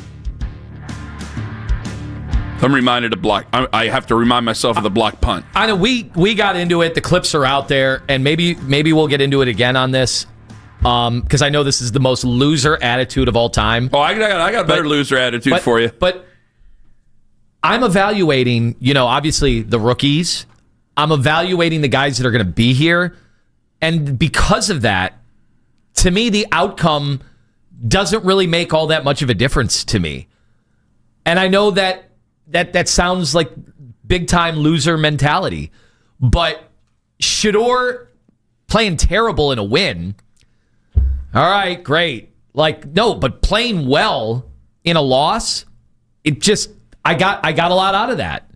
And yeah, the coach, we've done the evaluation on Stefanski. It's been 6 years. Andrew Berry, we've done the evaluation on over 6 years and is in managing of the whole situation. No, because winning or losing yesterday does not change that for me. Because you're making a bunch of excuses, not about Stefanski, but about the losing part. I cannot absolve them from the losing because winning, especially to a young quarterback, you think about how downtrodden it's been over the last how many months since April. Winning helps so much more. It helps so much more. He had a great game. But if you win that game, it helps so much more with the confidence because he's got a lead. The next step for him, if people believe he's going to be a franchise quarterback, the next step for him is leading. Well, there's no way he can look at this and say, I balled out. I don't need to worry about you guys. There's plenty of people on the field who can, but they ain't quarterbacks. So I deny him this opportunity to enjoy victory because more special teams garbage, more cutesy 2-point conversion stuff where, again, you got Gage Larvinan out there. You're not paying attention to the sum of your parts. You're not paying attention to what you're not. People are finding things. What makes me upset about the Bubba Ventrone thing is it's not about, people got mad about missed field goals and stuff like that. No, I don't like missed field goals as much as the next guy. But you're not correcting things that are on tape. Tennessee saw something, took advantage, and got through. You're not fixing things. You're not doing it. You're supposed to be the attention to detail part of the football team. The special teams is all supposed to be little things that people miss, attention to detail things that people gloss over. That's why you make your bones as a special teams coach. And you're not doing it. And so that denies him a chance to taste victory. Where he played well enough, certainly well enough, where he should have tasted victory. But all it's going to do is cloud things now. Because you lose more games, the higher you go up, and it's almost an undeniable conversation to have. But I don't want to have that conversation just yet. I think he played exceedingly well, and I'm happy that he played well. I'm happy that his dad was there. I want to bring his dad to all the games now. Right? Come to all of them. Where was their recruiting class? 79th or something like that? Come to all of them. Come on. But he played very, very well, and I was happy about that. Now, can we get to the other homerific thing that you were saying was homerific? I was just mad at the beginning of the show because I didn't like that you basically were just hiding behind feelings, and you're the one who has a microphone in front of you. We're the ones who have to take this seriously here. Because if we just slack ass and say that we don't take it seriously and all we want to do is be entertained, well, then you're not going to get the change that you actually want. You know how I feel about change, but we're at a bad spot right now with this. This is a really bad place. Can I get to the other homer thing, though? Yeah, absolutely. You said it's good for Ohio State to lose. It was unbelievable. And you could even argue it was the best case scenario for him. I called you a homer. The problem is I agree with you. Wait, no. Yeah. No. Yeah, I agree with you. You didn't get the script. No, I agree with you. We're supposed to disagree on these things. I agree with you. Nope. That's how you know it's not a scripted thing. I totally agree with you. The problem with it is, can I? Oh no, will you give your thought and then I'll give mine. First of all, you're the Ohio State guy. First of all, it's great for college football because if Ohio State would have just blown Indiana out, it would have looked pretty hopeless for the rest of the field. And I don't know how much people would have been watching Tulane and James Madison in their playoff games when what are they 20-point dogs? The Ohio State showed some flaws, and if you've been watching closely with Ohio State all year, short yardage and goal and down in the red zone. Their offensive line had some issues, and Indiana's got freaks. I know it says Indiana, and you've got an Indiana logo. Believe it or not, I know people are going to laugh. That's Georgia. That's Alabama. They've spent the money. Let's not go crazy. They've spent $20 million. Look at where some of these guys and they're drafting. They have a quarterback that could go number 1 overall and win the Heisman. They've got receivers that are I think he locked studs. up the Heisman on Saturday night. I think he did too. Okay. His wide receivers are absolute studs. They've got a good football team. Their coach, what he just pulled off, Signetti, over the last 2 years, could reasonably be called one of the greatest coaching jobs in modern college football history. Now, they haven't won anything yet. So, yes, it's premature. But coming from the depths, we talk so much about Deion Sanders and the great job he did. And Shador fans are listening. We've given Deion tons of credit for what he's able to do. This is even more impressive, what he's been able to do. He got people to open up their wallets to spend money, and then he backed it up. All the nonsense he talked about Ohio State and Michigan, he backed it up. This is incredible. But my bigger point is, Kenny, last year, Ryan Day and that amazing Ohio State staff used that loss to Michigan to have a come-to-Jesus moment. Now, the Buckeyes are going into the playoffs, not just thinking about their draft, where they're going to be in the draft and talking to their agents. Like, they've got real work to do. And they got 3.5 weeks to do it. And I think they will take the rest of the field much more seriously, and they will be working on this stuff. And their offensive line had issues last year that they got corrected in that time off between Michigan and Tennessee in that playoff game. And now they got a great chance. Now, Brian Hartline, that was a bit of a mess this past week. So they're going to have to get that sorted out. Like, how much influence is he going to have on all this now that he's got something else that's going to preoccupy him, which is his next team, as he got a head coaching job? Yeah. But I still think Ohio State has freaks across the board. They still have one of the best quarterbacks in the country. And they've got a route that I think they can. I wouldn't be shocked if they just, I know, again, Homer, this is me being a Homer for Ohio State. I would not be shocked if they kind of went on another run like they did last year and looked kind of easy at times. Like they did have the Texas game, but other than that, it was pretty easy for them. Like, they still have the best players. I think that this is, as Owen is a football guy, I as a football guy. I think Coach Lance might be listening as football guys. What this does is it's a golden opportunity to sharpen you. It's a free loss. People should look at this as a free loss. It doesn't hurt you. You're still going to get the first round bye. You're taking on the winner of the Miami and who game, I think it is, A&M. Yeah. So that's it's still going to be. They're the playoffs. They're going to be tough games. You're playing good teams. Yeah. It's an opportunity to sharpen you with actual consequences. As a fan, you can look at it and go, hey, no big deal. And you really can, because the Big Ten championship game, it's just another stage that you can stand on. But the team that's playing in the Big Ten championship game, either team is going to be in the playoff, because that's how this is going to work. That's why you're in the Big Ten to begin with. So this is still going to be able to be helpful to you if you do it right. As a football coach, now there's something on tape that we were not executing, that we need to get figured out, we need to fix, pay attention to detail on, because this is real ramifications. Because there does come a time, young people are always going to get complacent. People usually get complacent. So I could sit there on film and tell you about X, Y, and Z being wrong, but if you're still rolling teams by 40, it doesn't really matter. Now you've had a loss. Now you can go through the process and fall in love again with the process here over the next couple of weeks. Get back to your basics. You don't have to overcorrect a bunch of things. I don't think that there needs to be a come to Jesus moment or anything like that. But this is a team that lined up on defense and beat you. This was a team that, maybe if you'd have had an extra 2 minutes or you would have made the field goal, maybe it would have been a little bit different. But I'm not going to sit there and just blame kickers here. if I'm going to be coaching him, if you're going to coach him, you're going to say, this is what we weren't doing right. You're seeing here, you're seeing there. This is what we need to hem up, and we have to be that much better. We cannot live on what happened last year. We can't even live on what happened against Michigan or anything like that. We have to live on what's coming for the future. And you don't want to be standing back there. It does become a little bit motivational, but it also becomes a great teaching moment of going, there are real ramifications. You just saw how you can lose.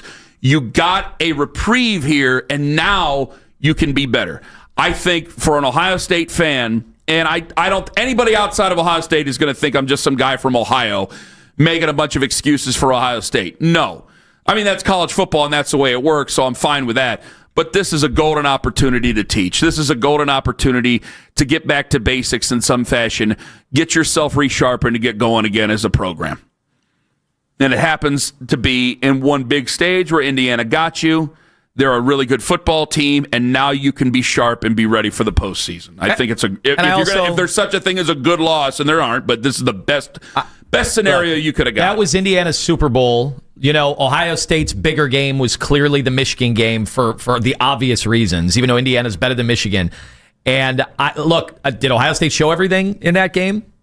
Do you think Jeremiah Smith will actually be on the field in big leverage, high leverage situations? Yeah, I think so. Because he wasn't in that game.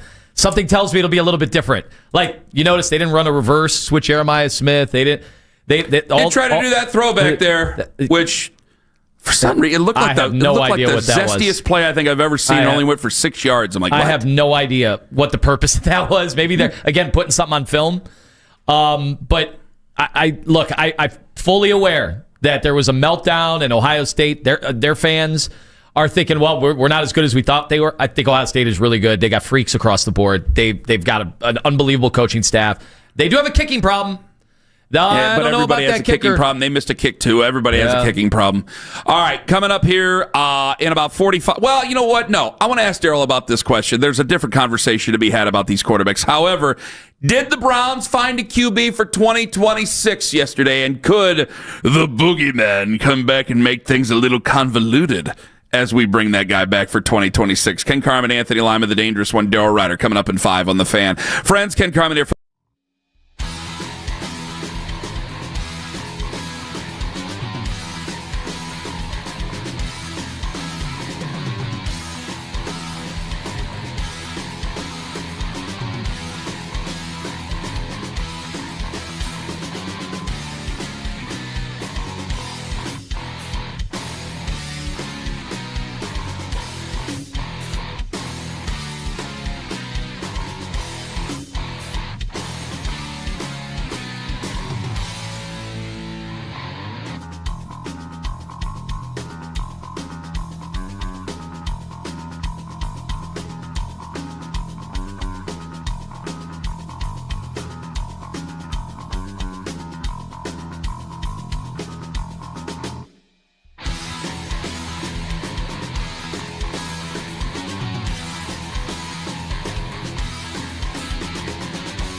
Buckeyes will take on the winner of the Texas A&M Miami game in the Cotton Bowl December 31st. Ole Miss Monday Night Football, Eagles and Chargers. Coverage starts tonight at 7 o'clock right here on 92.3 The Fan. From the University Hospital Sports Desk, I'm Jeff Thomas.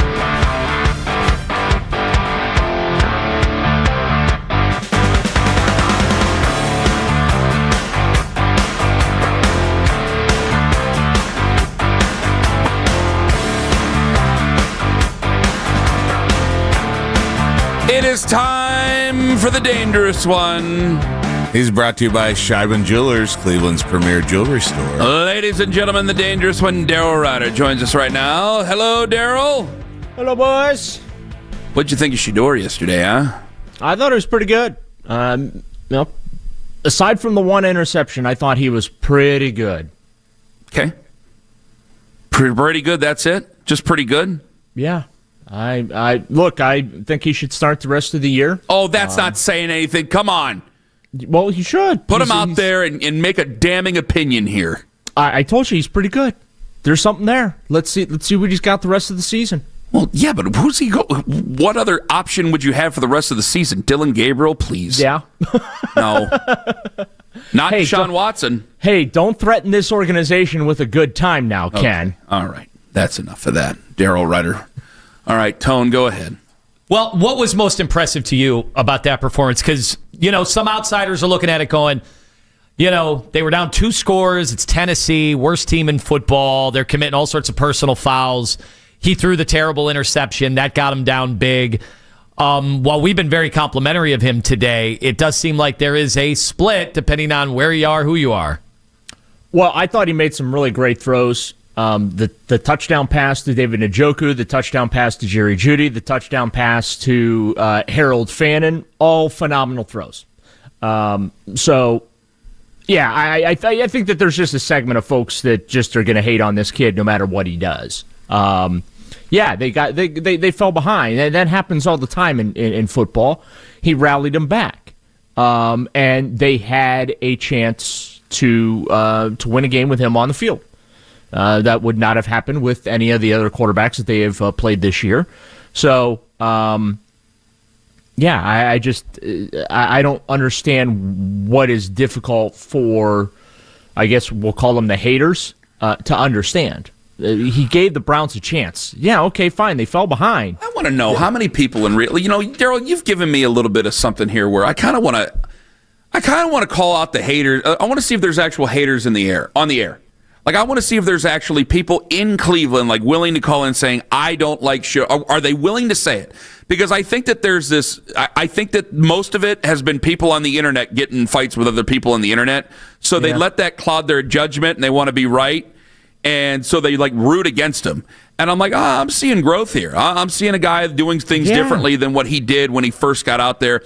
And it's not where he had to change everything, but you're seeing growth. I think you're seeing confidence. I think you're seeing something that I really enjoy and that I really like. And I'll be damned if I let any, and we had a couple people tweeting at us crazy things earlier. I'll be damned if I'm going to let those people cloud my judgment and root against a Browns quarterback. There's been a lot of crap that I've rooted for. He's got some talent. I'm not going to go against him because I'm mad at people on the internet. No. I know he lost the game, but he outplayed the number 1 pick in the draft yesterday. He did. Yes, he did. Okay. What else do you want from this kid? Do you think I would say this, though, Dale, just devil's advocate, if you swap the quarterbacks, so Cam Ward goes up against, his Tennessee defense and Shador goes up against Myles Garrett, what does that look like? I don't know. Our defense was not very good yesterday. Yeah. And he still outplayed him. Yeah, and that's the thing. The reason the Titans won was not because of Cam Ward. It was because the Browns could not stop Pollard and the Titans on the ground. They gave up nearly 200 yards rushing yesterday. That's why the Browns lost that game. It wasn't because Cam Ward went out there and played well. Because I didn't think Cam Ward played well at all, quite frankly. He had some big third downs. I think you're shortchanging Cam a little bit. I thought he had a nice touchdown. Well, it's nice to know you're blown away by a guy who completed 50% of his passes for just under 120 yards. Okay. Daryl, those are Dylan Gabriel numbers, my man. Got your ass. Got you, buddy boy. I didn't see Carson Schlesinger running around that Tennessee defense. I don't know, Daryl. I don't think it was exactly the same fight there. I agree with Daryl. Daryl got you. Tennessee came in with one of the bottom 5 defenses in the league. The Browns were number 2. Well, Tennessee came in as the worst team in the league, and the Browns still found a way to lose. Tony Pollard is still running. Nobody has tackled Tony Pollard yet. I saw him going down 90. He's running all the way back to Nashville. My God. Go ahead there. Daryl, did you finish up the answer, or did we just start arguing? No. Yeah, I'm good. Go on to the next question. Who we firing today? Well, Daryl, this is my problem with Bubba Ventrone here. And this is Lima's brought up accountability several times. It has been the theme of Lima's year. And I don't disagree with him, by the way, because there is smart, tough, accountable. Well, at times I don't know how smart we are. I think that there's some tough guys on the team. Certainly, I'm not going to call guys out for not being tough. But the accountability issue, Lord Almighty. Because the reason why we say these things about Bubba Ventrone is that you get a punt blocked. They saw something. You're not fixing it. So teams, even on bad teams, who are supposed to have bad backups because they're a bad team, I know. They are exploiting you. You are being, then, I have to admit, outcoached then. So what are you doing here? What is this? And I get no good answer anytime. And you know what? He really kind of... last week I was like, maybe he makes a little bit of a point, but at the same time, when you continue to make the same mistakes, now it just sounds like you're blaming others. Like when he talked about Gage Larvidan, I really think maybe there was a shot there at Andrew Berry being taken. Oh, 100%. No, okay. I don't think there was. 100%. Well, you know what? You can play the hand you're dealt, and those guys are playing the hand they're dealt, and somehow they got one over on you, and it started to change the football game and help them change that football game yesterday. That's Tennessee's coaching staff, which is a zombie staff, by the way. Yeah. You're not going to get any pushback from me, Ken. Bubba Ventrone should have been fired weeks ago. I think Kevin Stefanski got himself fired yesterday. This selective accountability, right? You're holding Gage Larvidan should have been pulled off the field weeks ago. The guy can barely catch punts. That's the job of the punt returner, is to catch football, and he's struggling with that. And yet you keep running him out there. And I think you're running him out there out of spite. Because Bubba Ventrone made it clear, well, that's the state of our roster. That's the best we got. So that's what we're going to do.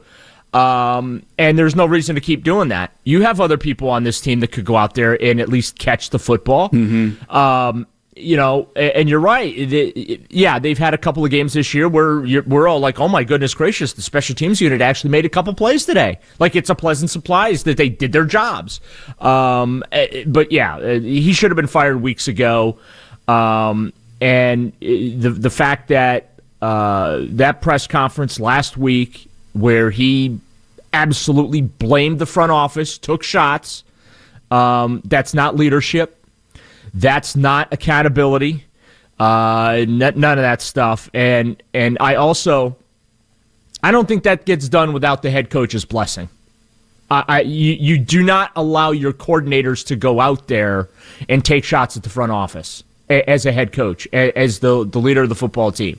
It's the message should always be, we have to coach better. As much as I get sick and tired of hearing Kevin Stefanski say that, and Kevin said it again after the game yesterday when it came to especially the lot of questions about the 2-point conversions and the decisions made there, which were, again, a fireable offense.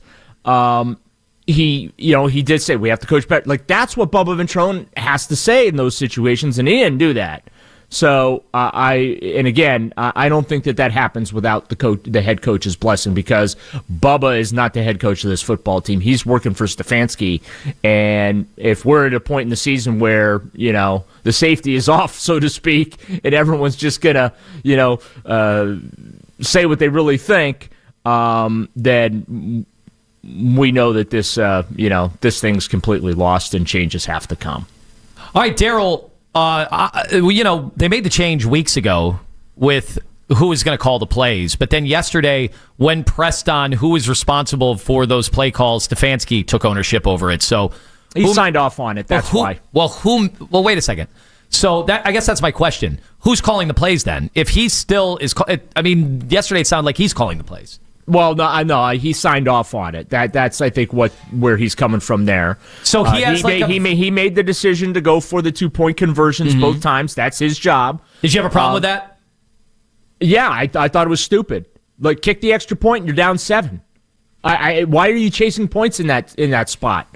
There's no reason to chase points there.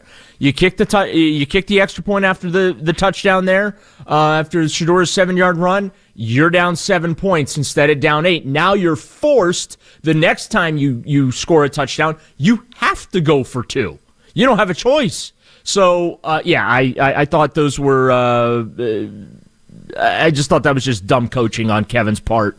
But no, he signed off on the 2-point conversion tries, and then he signed off on whatever it was that Tommy Rees called on both of those plays. Obviously, the first one, Shador Sanders blew it by fumbling it, and I don't know what the hell they were trying to do on the second one. So, you got the hottest hand on the team, and you take him off the field to go back to the gadget stuff that you were having success with earlier this year, but to Ken's point earlier, the Titans seemed to sniff some things out yesterday. What did you think of Fernando Mendoza's post-game speech? Did it take him off your board? I had several messages going, that was weird, he's gone. I'm really rooting for him to land with the New York Jets. He'll do great in the Big Apple. Ooh, why not the Browns, Daryl? Spicy. Yeah, you really want to wish that on me there, Anthony? What do you mean? Well, why not, Daryl? It's a great interview. He'll give you a quote. He's a great interview. Are you kidding me? Daryl, now tell me more. He's out cutting promos. Yeah, like he's cutting wrestler. promos. Yeah, well, good for him. It was weird how he went from crying to smiling often. Because I'm like, man, that was it's like John Benet Ramsey's parents. I'm like, what is going on here? It's so odd. Your wish came true, Ken, and it really hurts me deeply. Buckeyes lost, and he played well. I didn't. Oh, well, wow. it wasn't. What do you mean a wish? Wow. My wish came true. That's that's what you were asking me on Friday. What did the Buckeyes lose? But I didn't wish for them to lose. I think you did because you're not an Ohio State fan. I'm not. If anything, I'm a Penn State fan now. But I know your guy got hired at Penn State. You bet your sweet butt cheeks he did. But I hate Penn State. But Daryl, what I'm pointing out, I'm looking forward to those third place finishes in Happy Valley now. Okay, all right. He'll elevate them for 4th and 5th to 3rd. You're gonna eat it on that at some point here. But I know. This is beside the point here. He's a great coach. I love him too. Yeah. Oh yeah. Now you say it now because you know that they listen over there. Well, they might not be listening now because there's boxes to pack and everything. Either way, you're just looking forward to get your new box of Penn State swag. That's what it is. And you're gonna do another John Gruden unboxing video. No. Why? If people are going to send me things, I'm going to unbox them. I know, it's great. It's show a great appreciation for the high school programs. These fine high school programs who've sent me things. It's great. Thank you very much, Daryl. So, do they fit when do the clothes fit that they're sending you? They do, which is tough because like usually you can get the 4X down or the 3X down even, depending on who makes it. But the tall part, because so much clothes are made for short fat, not tall fat. Right. Yeah. And so it becomes difficult. You got to tell all the equipment folks. I need the big and tall version. Yeah. I'm not like I don't know. Like I'm not like a tomato. Like I'm not that. No, you're taller than I am. I think. Oh yeah. No, I'm 6'3". Well, I used to be 6'4", but I shrunk in it. And you're taller than. at least one of the starting quarterbacks of the Browns. Oh, come on, Daryl. Did we talk about Deshaun Watson yet and how he's going to come back? Yeah, I don't think he's going to play this year. Me neither. But I didn't realize that was breaking news on Saturday. I got to give the insiders they're 2 for 2 in breaking news stories on a Saturday. If Shador plays well, he gets to keep starting. Shock there. And then, Deshaun Watson's going to be back on the Browns roster next year. Yeah, I'm stunned by that, considering his contract mandates and requires that he's on this football team. They're not going to be done with Deshaun Watson, just so everyone knows. They're going to probably restructure his contract one more time, so don't lose your mind. It's all about cap management. They will rid themselves of Deshaun Watson in March of 2027. They'll make him a post-June 1 cut then. He'll be on the cap in 2027 and 2028. Next year's, they're going to cut that last $46 million to him next year. I think it's the league minimum, the veteran minimum, which is like $1.2 million or $1.4 million on that dummy year in 2027 that they'll have to pay him. But again, they did that to stretch out those cap charges. But people just need to understand that this is what the Browns have to do to manage what's left of that fully guaranteed contract. It's not like they're believing that he's going to come back and save the franchise. I know, but it's way. But it's breaking news, Ken. Breaking news. Hold on, Daryl. Right? Well, we got to go. But what are they going to do next year? He's healthy now, so. Is he competing with whoever the quarterbacks are for the starting job? Can we talk about that next? I think we got to see who's in the quarterback room next year, too. Okay. I just think it's too early for that conversation. Let's put 5 in there. I'm not ducking the question. I just think it's too premature for that conversation. Let's put 5 in there, see if that works. 6? Yeah, they tried 4 at the start of this year. They're only doing what Lima wanted them to do. Lima wanted them to take quarterback every year. Keep going. Keep higher throwing and darts. higher. Yep. Daryl, thank you very much for the time. You bet, guys. Have a great week. The great Daryl Ryder joining us on... Owen, if you could go ahead and say it. I was handling other business, but he's brought to you by Scheiben Jewelers, Cleveland's premier jewelry store. I didn't mean to throw you under the bus there. Coming up next, speaking of what Lima just said, are we doomed to repeat history and 4 quarterbacks again next summer? Ken Carman, Toadmaster General on the Fan. Tom Merriman and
with Deshaun Watson, just so everyone knows, they're going to probably restructure the contract one more time, so don't lose your mind. It's all about cap management. They will rid themselves of Deshaun Watson in March of 2027. They'll make him a post-June 1 cut. Then he'll be on the cap in 2027 and 2028. People just need to understand that this is what the Browns have to do to manage what's left of that fully guaranteed contract. It's not like they're believing that he's going to come back and save the franchise.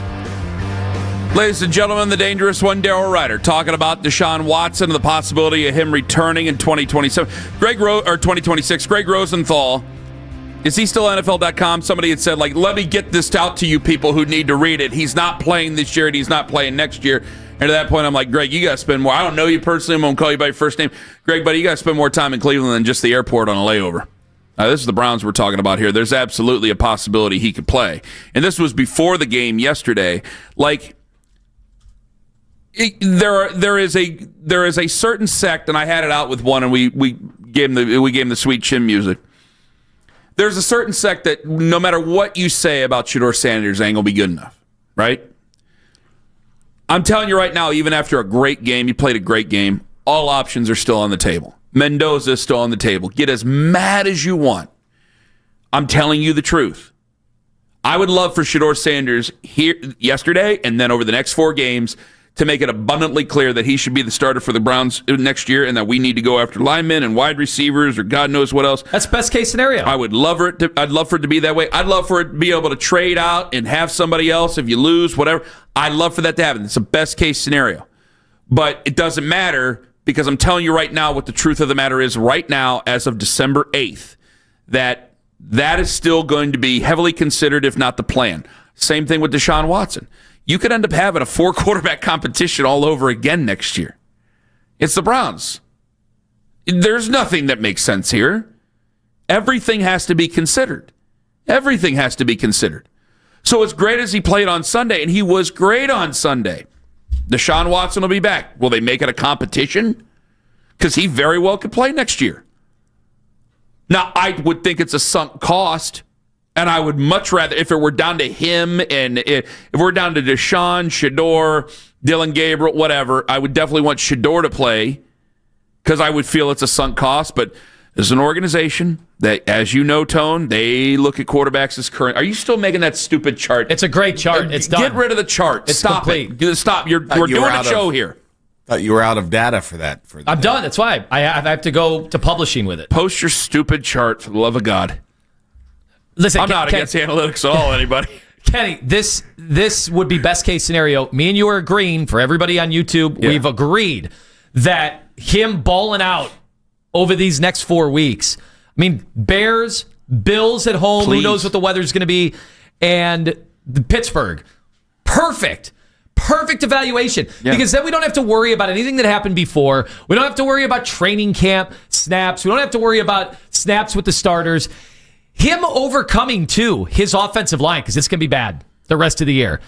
If he can do that now, the Bears, I'm a little nervous. I'll be honest.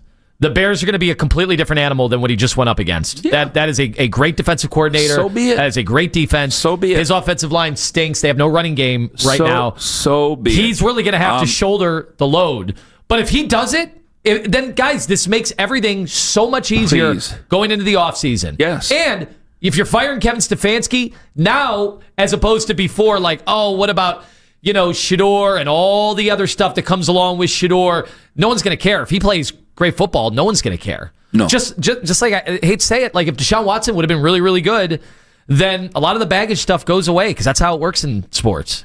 And by the way, the Shador stuff, not even, I shouldn't have used baggage with one. And Shador's, to me, wasn't baggage. The fact that, he has a celebrity stature.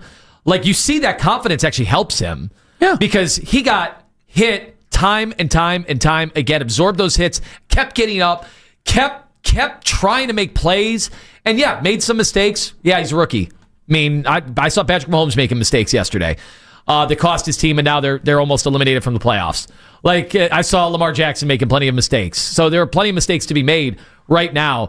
I'm excited that he's going to go up against better competition now because he's had so far, let's be honest, the Raiders are terrible. Tennessee's terrible, and San Francisco, while very well coached, their players are not at the level of what you're going to defensively that you're going to go up against with the Bears this week. Mm-hmm. It will be a different experience for him. Obviously, I hope that he passes that test. But, and I'm already seeing in the chat, every time you say something that isn't the perfect world, they all freak out. That's fine. I don't care. I'm just telling you the truth, and that's the way that they see it. Because, again, this is still a team. They care very much. This is an organization. This is an ownership that cares very much about what the rest of the NFL thinks of them in so many ways, at least organizationally, operationally.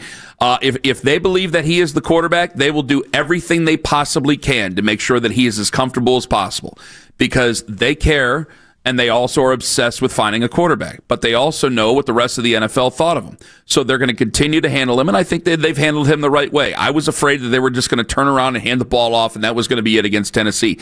They opened him up a little bit. I think he played confidently. I think he played very well. That all being pointed out, that means I don't need to see any more Deshaun Watson stuff. If he has to be activated after 21 days or whatever it is, you can make him a backup, and that's about as far as I'm willing to go with it. Because if there's anybody on this roster that has a possibility to be the future, it's number 12 with the quarterbacks. It's him. And I just want to see him for the rest of the year, just to make sure we know.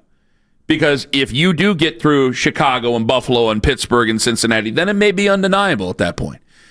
But I've watched the way that this has gone. I hate what happened yesterday in the game, but I've watched the way that this has gone. I think that Tommy Rees has done good by him. I think that he's done well by himself. There's things that people are saying about him earlier in the year I don't agree with, and I'm sure we'll cross that bridge when we get there. But I came away very impressed yesterday, not just with the overall results of 360-plus passing yards and 3 touchdowns.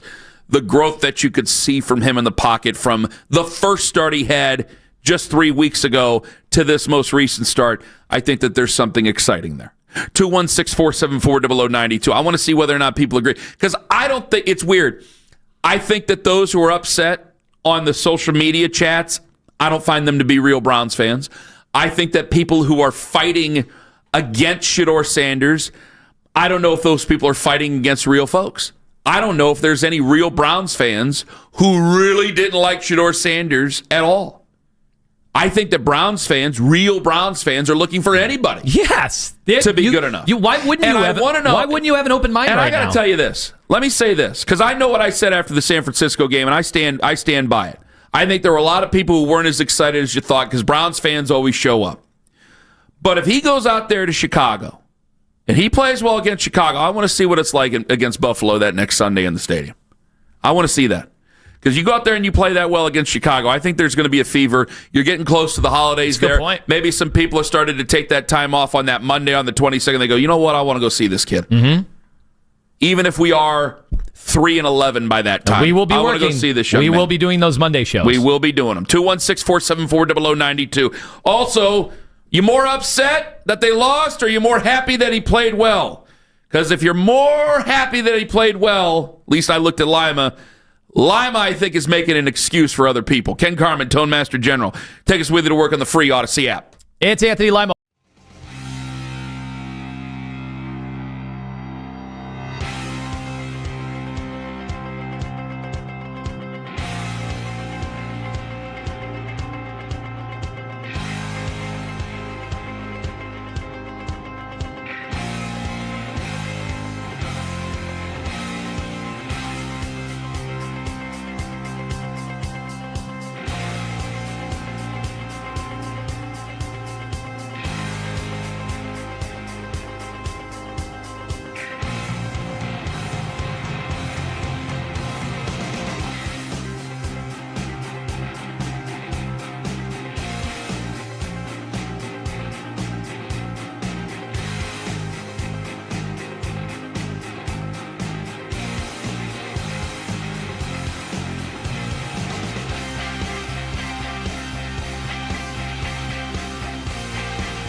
Monday Night Football, Eagles and Chargers. Coverage starts tonight at 7 o'clock right here on 92.3 The Fan. From the University Hospital Sports Desk, I'm Jeff Thomas. In your weeknight with the best segments of the day. The Fan Rewind. Weeknights at 11.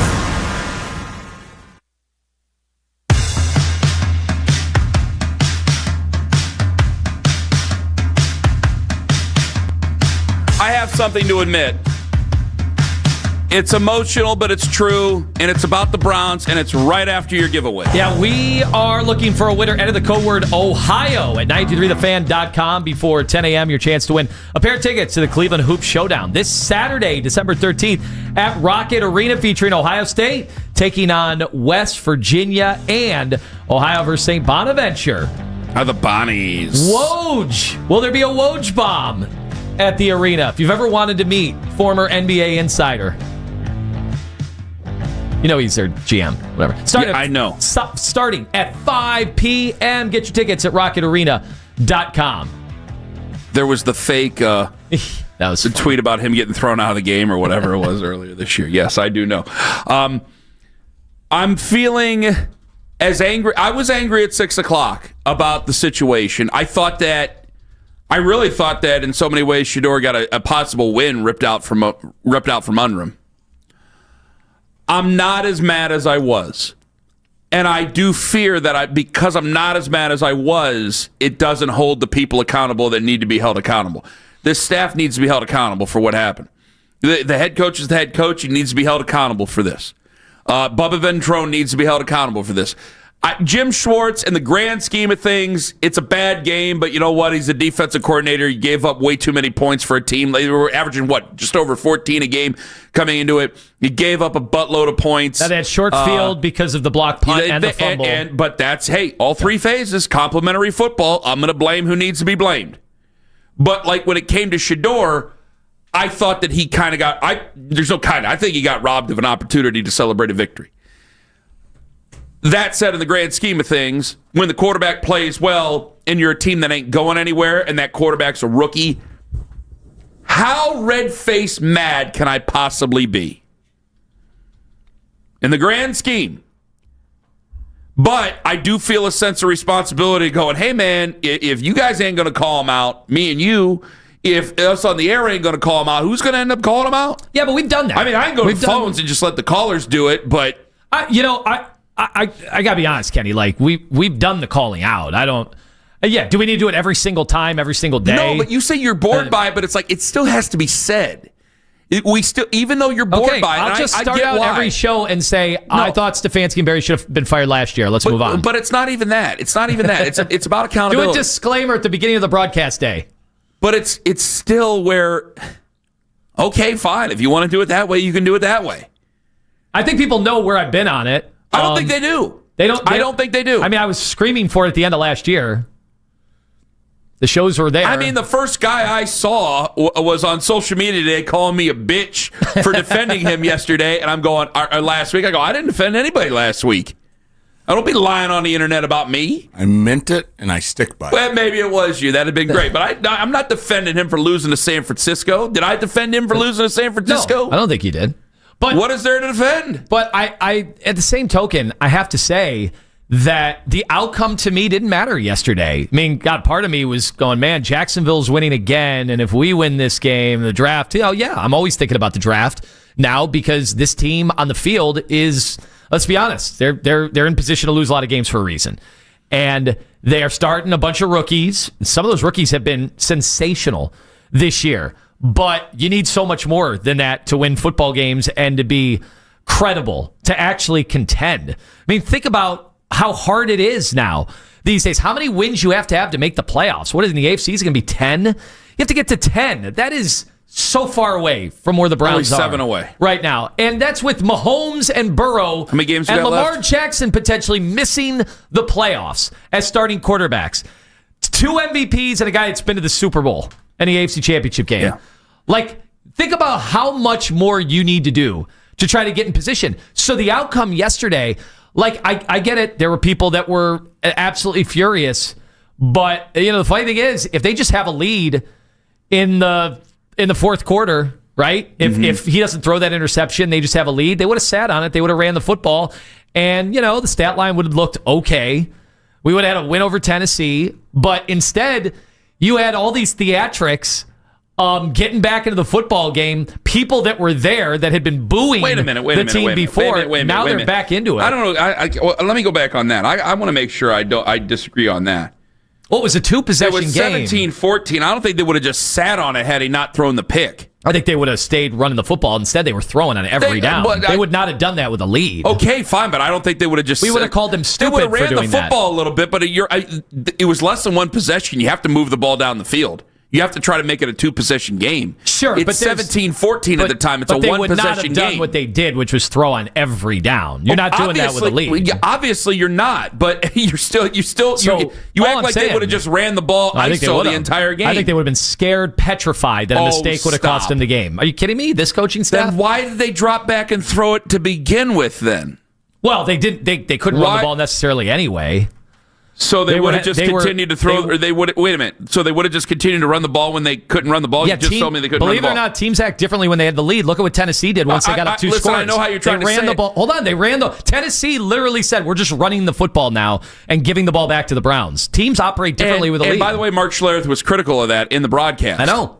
But that's how teams were afraid not to lose. That is what they do. But you just contradicted yourself in the argument. Yes, you did. I didn't at all. You just said that they would continue to run the football. When they didn't run the football, that's what got them into the mess to begin with. No, when you have a lead, teams tend to run the football. Except they had a lead and they threw the ball. That's not very complicated. They had a lead and they threw the ball. That's what led to the Xavier Woods. You're talking about what? Third quarter, fourth quarter? It was right at the end of the third quarter. So the only difference was what? 30 seconds. Big difference. Fourth quarter, you try to salt away a win. We've seen teams do that my whole life watching football. I know you've seen it too. So all I'm saying is, win or lose. Well, I haven't seen it like you've seen it. I mean, I'm going to belabor this. I think it's silly, but go ahead. If you want to bog it down, fine. What I'm saying is, I'm trying to give compliments to Shador Sanders, and Ken won't let me do it. He's getting in the way of it.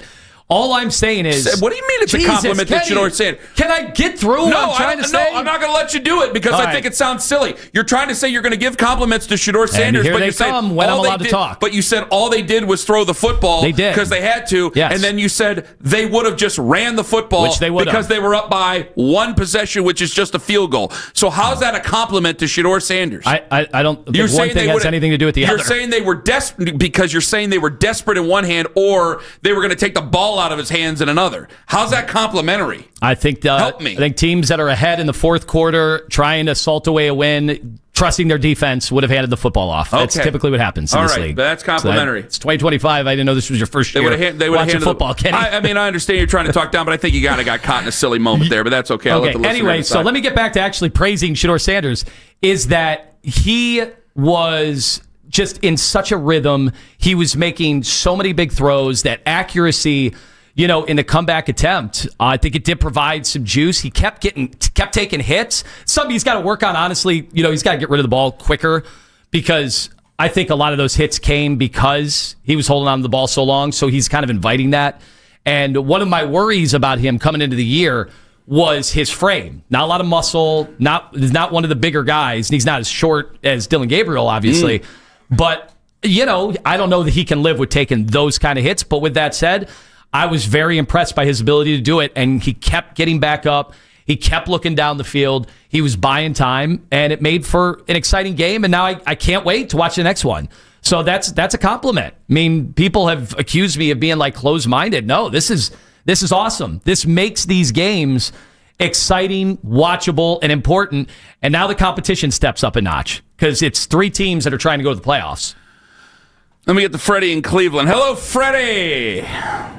Oh, man, it's Stefanski. Apologies, man. You guys crack me up, man. You guys keep moving the goalposts. What show are you listening to? What show are you listening to? The right show here? I'm talking about the whole, pretty much the whole fan, 92.3, man. I'm not gonna name names. No, you're talking to our show. Name names because you're wrong. Well, all right, let's focus on you guys. Let's focus on you. That's fine. Yeah, please. What did we say about Kevin Stefanski today? I said I want him fired last year. So what are the goalposts that have been moved? Do you even know what that means? Well, I keep seeing people say moving the goalposts. Do you even know what that means? Yeah, dude. I'm about to tell you right now. Go ahead. Get a word in. All right. Go ahead. You've been wrong 3 times to start out the call, so go ahead. Every week, you guys find a way. Somebody, I'm not gonna say you guys. Give me an example. Finds a way. Do you have an example? I'm not gonna. You wanted to talk about us, but now you're gonna say I'm not gonna say you guys. I'm about to give it to you right now. He got to hold the ball longer. That's a no-brainer. He need an offensive line. So you agree with me. So what's the next point? So he can get some separation. So we can quit talking about that. He can't pass the ball right. He passed for 300-something yards. Who said that? Who said that? Nobody said that. This show didn't say that. Man, I'm not. You just called to argue with everybody that you're on the internet with. You didn't call to argue with us. I'm not calling to argue with you. I'm just calling. Guys, that's going nowhere. You got to have examples. Like, he's just fighting the internet memes. If you would like to fight with Ken and Anthony, which I fully support, I don't like them either, guys. I don't like them either. Owen likes fighting with us. So if you'd like to fight with them, actually come and fight with them, and don't say, I'm not talking about you, but I would like to fight with you.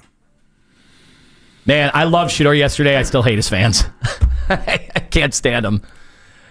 I can't. You're not allowed to be critical of anything. He didn't do anything wrong yesterday. Like, we thought he was great. There are things to work on. He even said so. You pointed it to the interception. That's kind of the point where you can look, but it wasn't just that. The fumble afterwards was Sampson, and then the block punt came after that as well, because after the interception, here are the Tennessee possessions. 2 plays, 38 yards, and a touchdown, right? Because the interception was returned pretty decently, and we can't play any sort of run defense at all, right? So then 6 plays, 20 yards, they punted. 3 plays, 8 yards, and a touchdown because we fumbled the ball away. They had a field goal for 4 plays for 6 yards. They had 3 plays, 0 yards. They had 3 plays, 0 yards. They didn't do anything after the interception offensively. They were just put in tremendous field position that they were allowed to score those points and win the game. Yeah, I just looked. The interception was so costly because if he's driving, if he doesn't make the backbreaking mistake there, do they score in 2 plays? No. Even if we punt the ball, you're playing field position. You're making Cam have to go the distance. I don't agree with you, but I agree with you in that sense, because when I look at what they did offensively, if we just don't give them the ball inside the 20 and inside and 38 yards away, right, they win the game because they weren't doing anything on offense after that, other than they had gassed you running. Pollard had killed you running, but the special teams and the turnovers were huge. Were the big killer. 216-474-0092. Are you more happy that he played well, or are you still more upset that they lost the game? Or do you want to call in and argue with these fictitious beings that apparently make these arguments that we never said? It's called a straw man. You look that up. Instead of moving the goalpost, which has been misused for the last 24 hours, look up a straw man. We'd prefer that you fight with this show, but if you're going to fight with a different show, at least know who it is that you'd like to call out. And then call into that show. Yeah. That'd be fun. We'll direct you. I'll direct you right to all the guys. I know everybody in town. I'll give you the cell phone number. You want to do that? That's a good one. That's a good promo. That's a hell of a promo to run. Ken Carman, Toadmaster General on the Fan. I'll give you somewhere to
playoffs, Buckeyes dropped one spot after losing to Indiana in the Big Ten championship game in the quarterfinals following a bye week. Buckeyes will be taking on the winner of the Texas A&M Miami game in the Cotton Bowl on December 31st. Ole Miss Monday Night Football, Eagles and Chargers.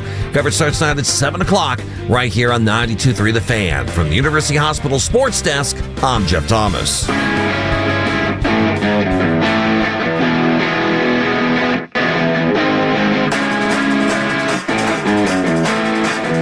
Browns lost. Boo. Shador played well. Yay! Another blunder on special teams. Boo. Throw to the end zone to David Njoku. Yay! David Njoku got injured. Boo. Boo. Throw to the end zone. Harold Fannin. Yay! 2-point conversion. Boo. Another 2-point conversion.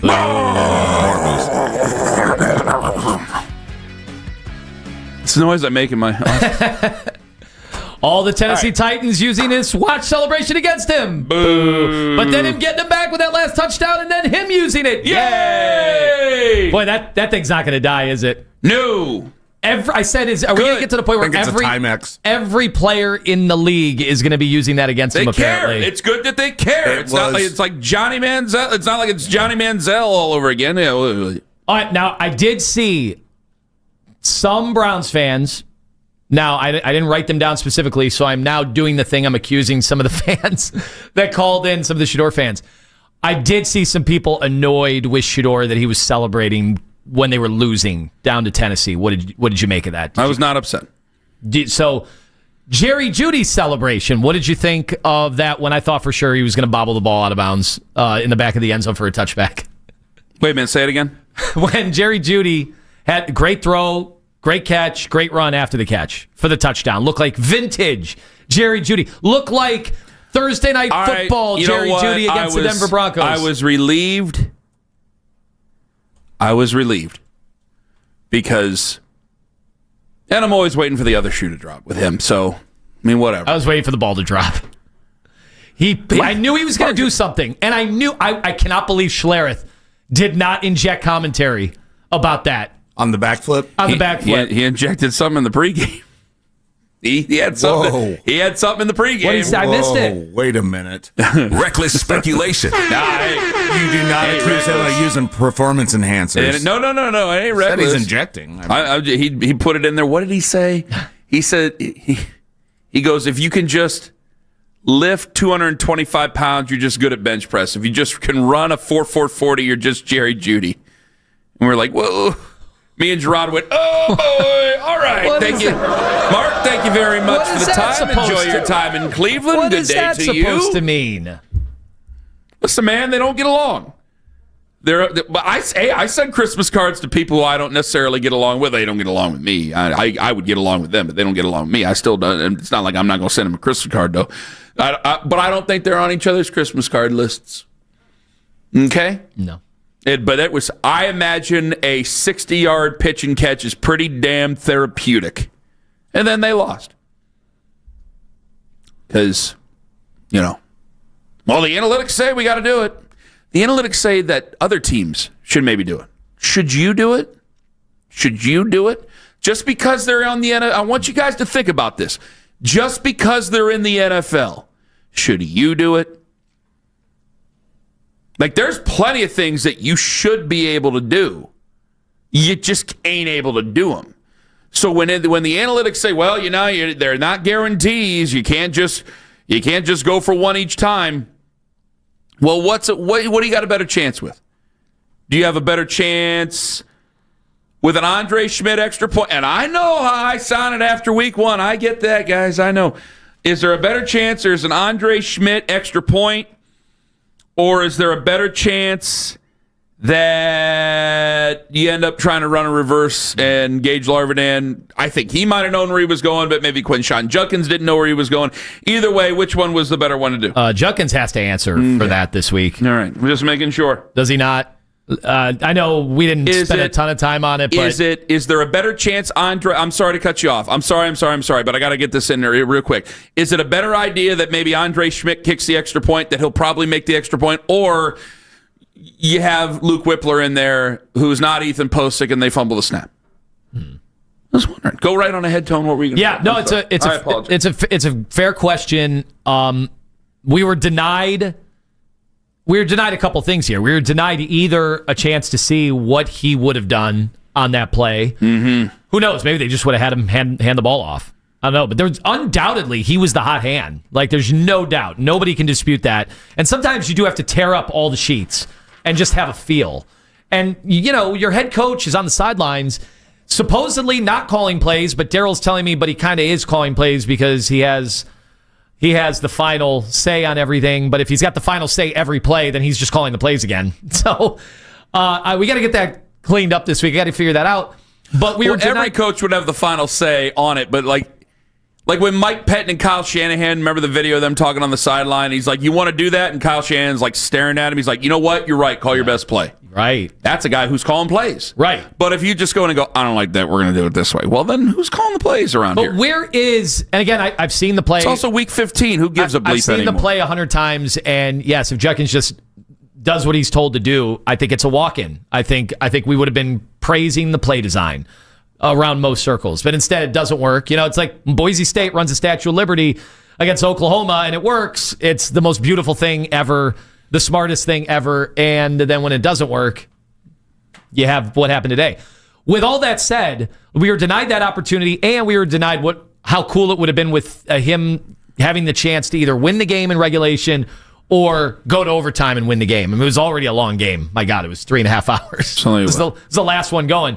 We could have another half hour. I think they ran out of commercials, by the way, because they did not. I mean, that whole fourth quarter, they definitely did. Yeah, they did not have a commercial break. Why was that game so long? I don't know, but I kept turning the ball over. I tried to go to the bathroom and I came back and I missed the first two plays of the Titans' last possession. I missed the possession before Shador threw the last touchdown. Mm-hmm. Excuse me. The one where they punted before he threw. Yeah, I missed the first two plays of that. Yeah, I tried to go to the bathroom, couldn't do it. Yeah, those were all 30-second breaks. Terrible. 216-474-0092. Let's go to the phones. You ready? Ron in East Cleveland. You're next up on the Fan. Hello, Ron. Oh, okay, Carman, we're gonna play. Hey, what's going on, guys? Look. The only time you guys let a fan truly speak his mind is on Saturdays. Okay, now let's talk. What does that mean? I ever heard anything about Glenville winning? That's number 2. Number 3, I got hold on. more after this. Hold on. You didn't hear Live Lights today. Yeah, because you don't listen. Next thing Kenny went on a soliloquy about learning more about football when he's on the sidelines. That was at 7:45, Ron, so you're a liar. You just lied to us on the radio, and you lied to everybody else. That's a lie. I said I haven't heard. That's not a lie. Oh, so you say you hadn't heard. I like that. So for whatever reason, you say I don't respect Glenville, which isn't true. I didn't say you didn't respect them. Then what? You're saying that I didn't mention Glenville. Now all of a sudden, I didn't mention Glenville, so I disrespect Glenville, even though I did talk about Glenville, and I talked about Avon, and I talked about Kurt. Lying liars and the women that love them. Please, 2 more points. Okay. Where's the diversity down there on the Fan? Y'all don't have it. I can't answer to that. Is that why you're saying it on Saturdays? Come and apply for a job. So you are more than welcome to come apply for a job, Ron. Like Jeff Phelps' phone number. And hold on, let me look it up. That? Garfield 12323. Where did he go? No! He's writing it down. He's getting a pen. He just called him. He just said, hello? You there, Phelps? I'll have the switchboard operator patch you through. Why did Ron hang up? Trudy, get on it. He said Saturday's the only time you let the Fan talk, and then he hung up on himself. Guys, I swear we do want to talk sports with the people that call in. Let's keep talking sports with the people that call in. Jake in West Palm Beach, Florida, listening on the free Odyssey app. You're next up on the Fan. Man, what's going on? I called before. Would y'all guys believe that somebody that started 7 games is only ahead of somebody that's about to start his 4th game, 160 yards only? Who? Dylan is only ahead of Shador 160 yards. Dylan is not a comparison at all for Shador Sanders anymore. That's done. So this is what I want to ask you guys. What are the people that was biting that was saying Dylan's the guy, the supercomputer? Tony. Why y'all don't hold these guys accountable, man? Again, honestly, I will say this. It just depends on when you're listening here. This show, we have been unified from moment one that we thought this was not the Dylan right Gabriel pick. was a waste of time. Yes. Yeah.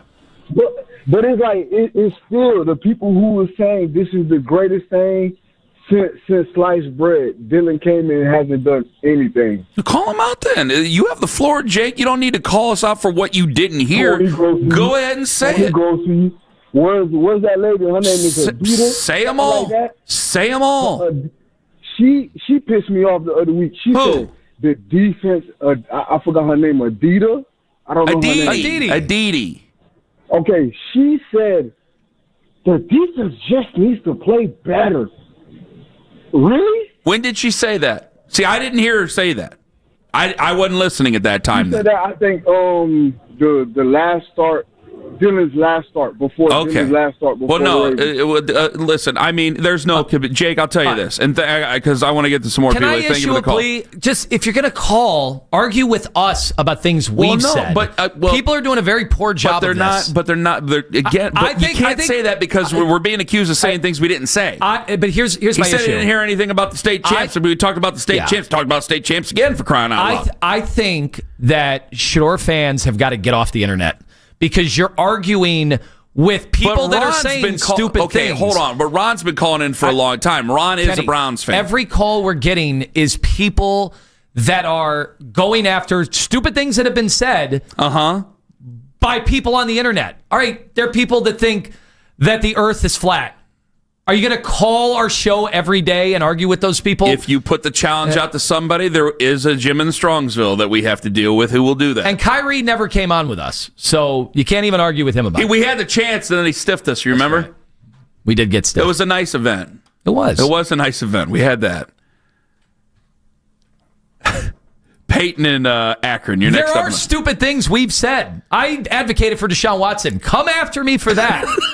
Okay? That was stupid. I only say smart things, so there's nothing you can come after me for. Peyton and Akron, hello. Hey, guys. I'm a big Shador fan. I'm not calling to argue at all. But I do have a question. Would you guys say that he showed enough for us to not use our next year's draft pick on another quarterback? Not yet. Yeah, I would have to agree with that. I was just curious on what you guys' thoughts on that were. But, yeah, I'm not here to argue or anything. I'm a Shador guy. Mm-hmm. Loved him in college. I don't think he showed enough for us to not use our draft pick, but I think he's on his way to get there. Be excited. He's just got to show a lot more improvement. Please be excited, because I tell you what, because he played Tennessee, that's a team of pros. And thank you for the call, Peyton. I'm going to give him credit for beating a team of pros. Now you're playing a better team of pros coming up on Sunday against Chicago. It elevates. The next 3 weeks. The next 4 games. And it doesn't have to be wins. It doesn't have to be wins. We could be looking at this thing as a reset. He could be our Cam Ward. I don't think they have plans on getting rid of Cam Ward down in Tennessee. He could end up being our Cam Ward. So we have to separate preconceived notions here. I'm done calling him a 5th-round pick. That ain't no 5th-round pick playing. That's it. So we got to get rid of preconceived notions. We have to get rid of the preconceived notions on the Dylan Gabriel stuff. There ain't no comparison anymore. That was a silly decision to begin with. Even if you were never taking Shador Sanders. I don't know why you did what you did, but that's what they did. In the top 100, I would much rather have probably another wide receiver that wouldn't work out because Andrew Berry can't pick him for the most part. But I mean, not even for the most part. He just can't pick him. But I would rather take a flyer on another wide receiver than that. Because there's a lot of things, if you go back in the past, like if it's not even a Browns fan I'm talking to, if it's just a Shador fan, quote unquote, there's so many things in the past that, yeah, there's a litany of stuff that's just 4 quarterbacks. Why? More reps for Dylan Gabriel. Why? Wide receivers that you could have picked that you didn't pick because you went. Why? Like, why did you do any of these things? Why didn't you get Shador Sanders ready for the season or give it a fair chance or anything? Why didn't you start him earlier? Why did you start Dylan Gabriel over? Is this a supercomputer thing? Is it any? Like, there's so many questions that we have to answer.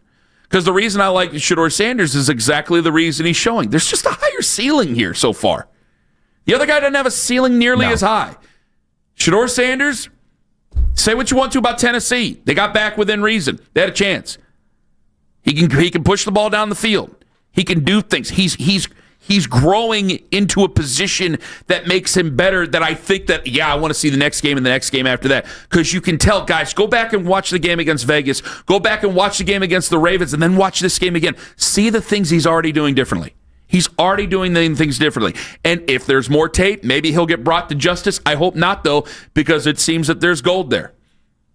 So I can't, as mad as I am at the special teams and as mad as I am at some of the decision-making, if I got a quarterback I think we can work with, great.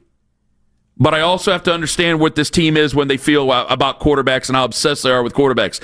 And I'm excited about Shador Sanders. You ain't out of the woods yet when it comes to the excitement over him. But I'm sure that we will have our chances to have this conversation later on. Coming up next, are you more happy that he played well than losing? Now you're upset about losing. Ken Carman, Anthony Lima. Take us with you to work on the absolutely free Odyssey app. Brad Evans.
AFCNorth.com.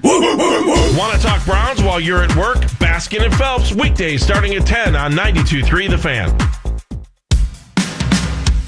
You guys are going to be involved in this draft, and you're going to be talking about, hey, we got 2 first-round picks, and and you're going to get enamored with 40 times and bench press tests, and you know what bench pressing 225 makes you? Good at benching.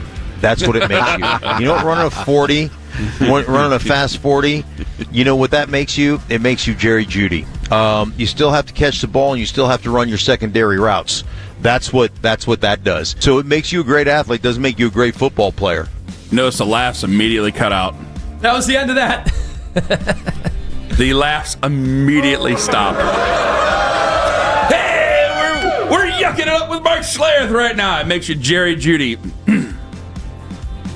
Hey, no argument on the sidelines this time between the two of them. Audio courtesy of the University Hospitals Cleveland Browns Radio Network. Pre-game show heard on our sister station, 98.5 WNCX.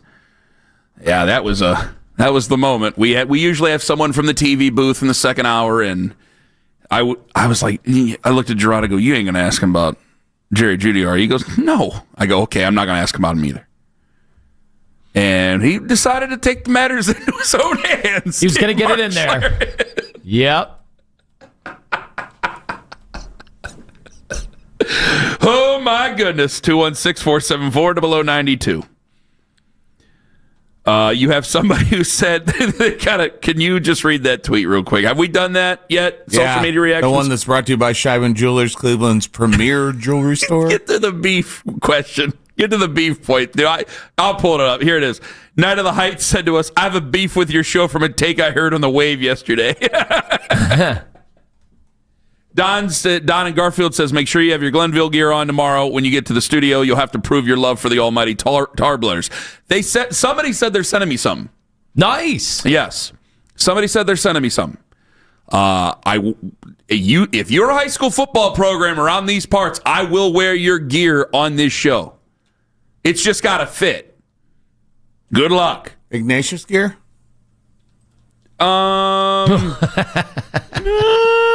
Streets are talking. Yeah, why not? Does it depend who gets the job? Lot of talking. Listen, I mean, you know my background. You know me. Between the two, what am I? Am I more of an Eds guy or an Ignatius guy? I think more we all of know a Walsh Jesuit. I think we know the answer to all that. But yeah, you want to send it on over? I'll wear it.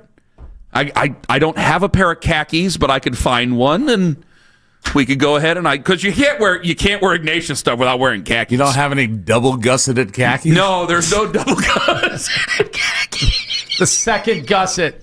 That's where it gets you. Chris in Pennsylvania, you're next up on the Fan. Hello, Chris. What's up, guys? How you doing? We're doing wonderful. Go right on ahead. Even though we lost, the quarterback played well, so it's not all turds. Yeah, that's my thing. Listen, I've been a diehard Browns fan living in PA while my dad and brother are Steelers fans. Ooh. I don't know why I continue to put myself through this year in and year out. This organization is such a joke. I think it's time for Stefanski to get fired. You can't lose to the Jets. You can't lose to the Titans after Shador plays his butt off. He's constantly taking them in and out on the goal line. I mean, there has to be a reason why this guy keeps doing this. That play call right there, if I was Jimmy Haslam, he wouldn't have made it out of the building yesterday. I think there's a couple bright spots on this team. Harold Fannin, obviously Myles Garrett, Shador still has some stuff to show us. I like Schlesinger. But I just don't see Jimmy Haslam pulling the plug on Kevin Stefanski. What do you guys feel about that? I think that waffles from moment to moment, Chris. I really do, because I think that they're really chasing sanity's obviously not the word. I think thank you for the call, Chris. I think they're chasing consistency, and I think you have to answer the question: are we being consistently bad? Who allows this? Who allows Bubba Ventrone to do what he's done with this with this team? This has been a bad year. And Daryl had some hot conversation right there when he said, the coach has to oversee some of the assistants and what they say, because he thought that last week that was a direct shot at Andrew Berry of the players that he took. And it's like, okay, you know what? Like, Daryl's got a point. Like, the head coach can say something if he wanted to say something. Your assistants can't. Daryl said he's playing certain guys on special teams out of spite. Which, I mean, that's serious charge. Real quick, we didn't say enough today about Harold Fannin. And what about him? Was that a he didn't rookie, get hurt or something? No, was that a rookie record yesterday? A tight end rookie record. The numbers have just been staggering. And now, if he continues with this chemistry with Shador, I mean, you want to talk about something to play for here at the end of the year, something to look at. He's great. That has been awesome, that guy. I want to ask you, what did you think of the Corley hit? Did you think that should have been flagged? I didn't think it should have. I thought... I mean, it sucks. It was a hard hit. I think it was his reaction afterwards that got him in trouble. Oh. Once you throw the flag, if you notice that, he kind of stood up like, yeah, and then... Was it Xavier Woods who hit it? Because somebody else had came up. There's 25 and 26 back there. And 26 was a one... damn it, now I got to get my thing back out. Does that end up being huge? I'm trying to remember this. That was second in law. That was second. 26 got him, right? So, or is it 26 or 25? One of them. All right, because you had Marcus Harris back there. You had Xavier Woods. Marcus Harris, I think it was the one who waved over for the paramedics to come over, for the training staff to come over. I think if it wasn't that reaction, I don't know if it had been flagged, because it seemed to be shoulder pad. But again, there's a launch there that I think you bring into it, and I don't know if any of that's brought up. It was going to be had he not reacted the way he did. It was going to be 3rd and 20. That could have been the game right there. It'd have been 3rd and 20 on that incompletion, and then they're probably not getting the first down after that, unless Tennessee committed another penalty. I wrote down Woods. I think that was Woods who got him on that. Yeah, that was awful. That was awful. I don't know if that would have been flagged. He had not responded the way that he had responded. Talking about Woods, not obviously Cedric Tillman. 216-474-0092. Let me get to Dwayne in Dallas, Texas. Hello, Dwayne. You gotta go quick, man. Go. Yes, sir. I'm gonna go quick. Stefanski needs to be fired. He's a walk-around head coach. He's supposed to be paying attention to special teams. That was ridiculous yesterday. The 2-point, I don't know why for the life of me, you don't kick the PAT the first score, and then you kick it and go into overtime. Defense, Shador, everybody was recovering in that fourth quarter. We could have easily won in overtime. But my last point was, I keep hearing too much about these people, bro. Oh, it was the Titans. The Titans have lost 11 games. No one has threw for 300 yards against them. The highest was Matthew Stafford, throwing for 298. I gotta say, Dwayne, I think I'm seeing everybody say this. I agree with Dwayne, though. I don't think this is a good argument. Dwayne, I agree with you. And by the way, there's nothing to argue. He was good. He made a lot of great plays. But that most teams are beating Tennessee by 2 scores in the fourth quarter, and teams just run the football. This is what I'll say, Dwayne. I agree with you because they're pros. Pros are pros. So that's the Tennessee Titans. I put this out on social media earlier. Dwayne, thank you for the call. I think Tennessee has led less than any team in the league this year, which makes sense. I'm not going to argue the stats. So most teams are just running the football in the second half against them. I see your point. That's why I'm not arguing the stats. I'm just saying that's Tennessee. That's the Tennessee Titans. It's not Tennessee Tech over there. That's not East Tennessee. Well, this is why that's not even the University of Tennessee. People keep saying these are pros. People keep saying moving the goalposts when I said Chicago, Buffalo, Pittsburgh, all playoff teams. These next 3 games are going to be a massive evaluation, and this was part of it too. That's not moving the goalposts. That's what the Browns are going to be doing. Because he found himself in crunch time, and then he moved the football down the field in crunch time. That's still something to me that's a success for him personally. Yes. Something you can build on for the future. And I think he responds to positive reinforcement there as they've gone through their coaching, as they've gone through coaching him. I think that he's done a great job of learning on the fly so far throughout this season. It's one of the things that I want to see him springboard off of against Chicago. These other whatever. We got to go. Goodbye. We'll talk about it tomorrow. You know we will. Goodbye. Wonderful day. Go Browns. Sounds good. Where's your entourage now? Cool, I got on the last show. Loser town, loser fans, and you guys are a loser show. Oh, I hate Penn State. This is Boomer Esiason with an Odyssey Sports Minute. Bowl games used to be the key contest around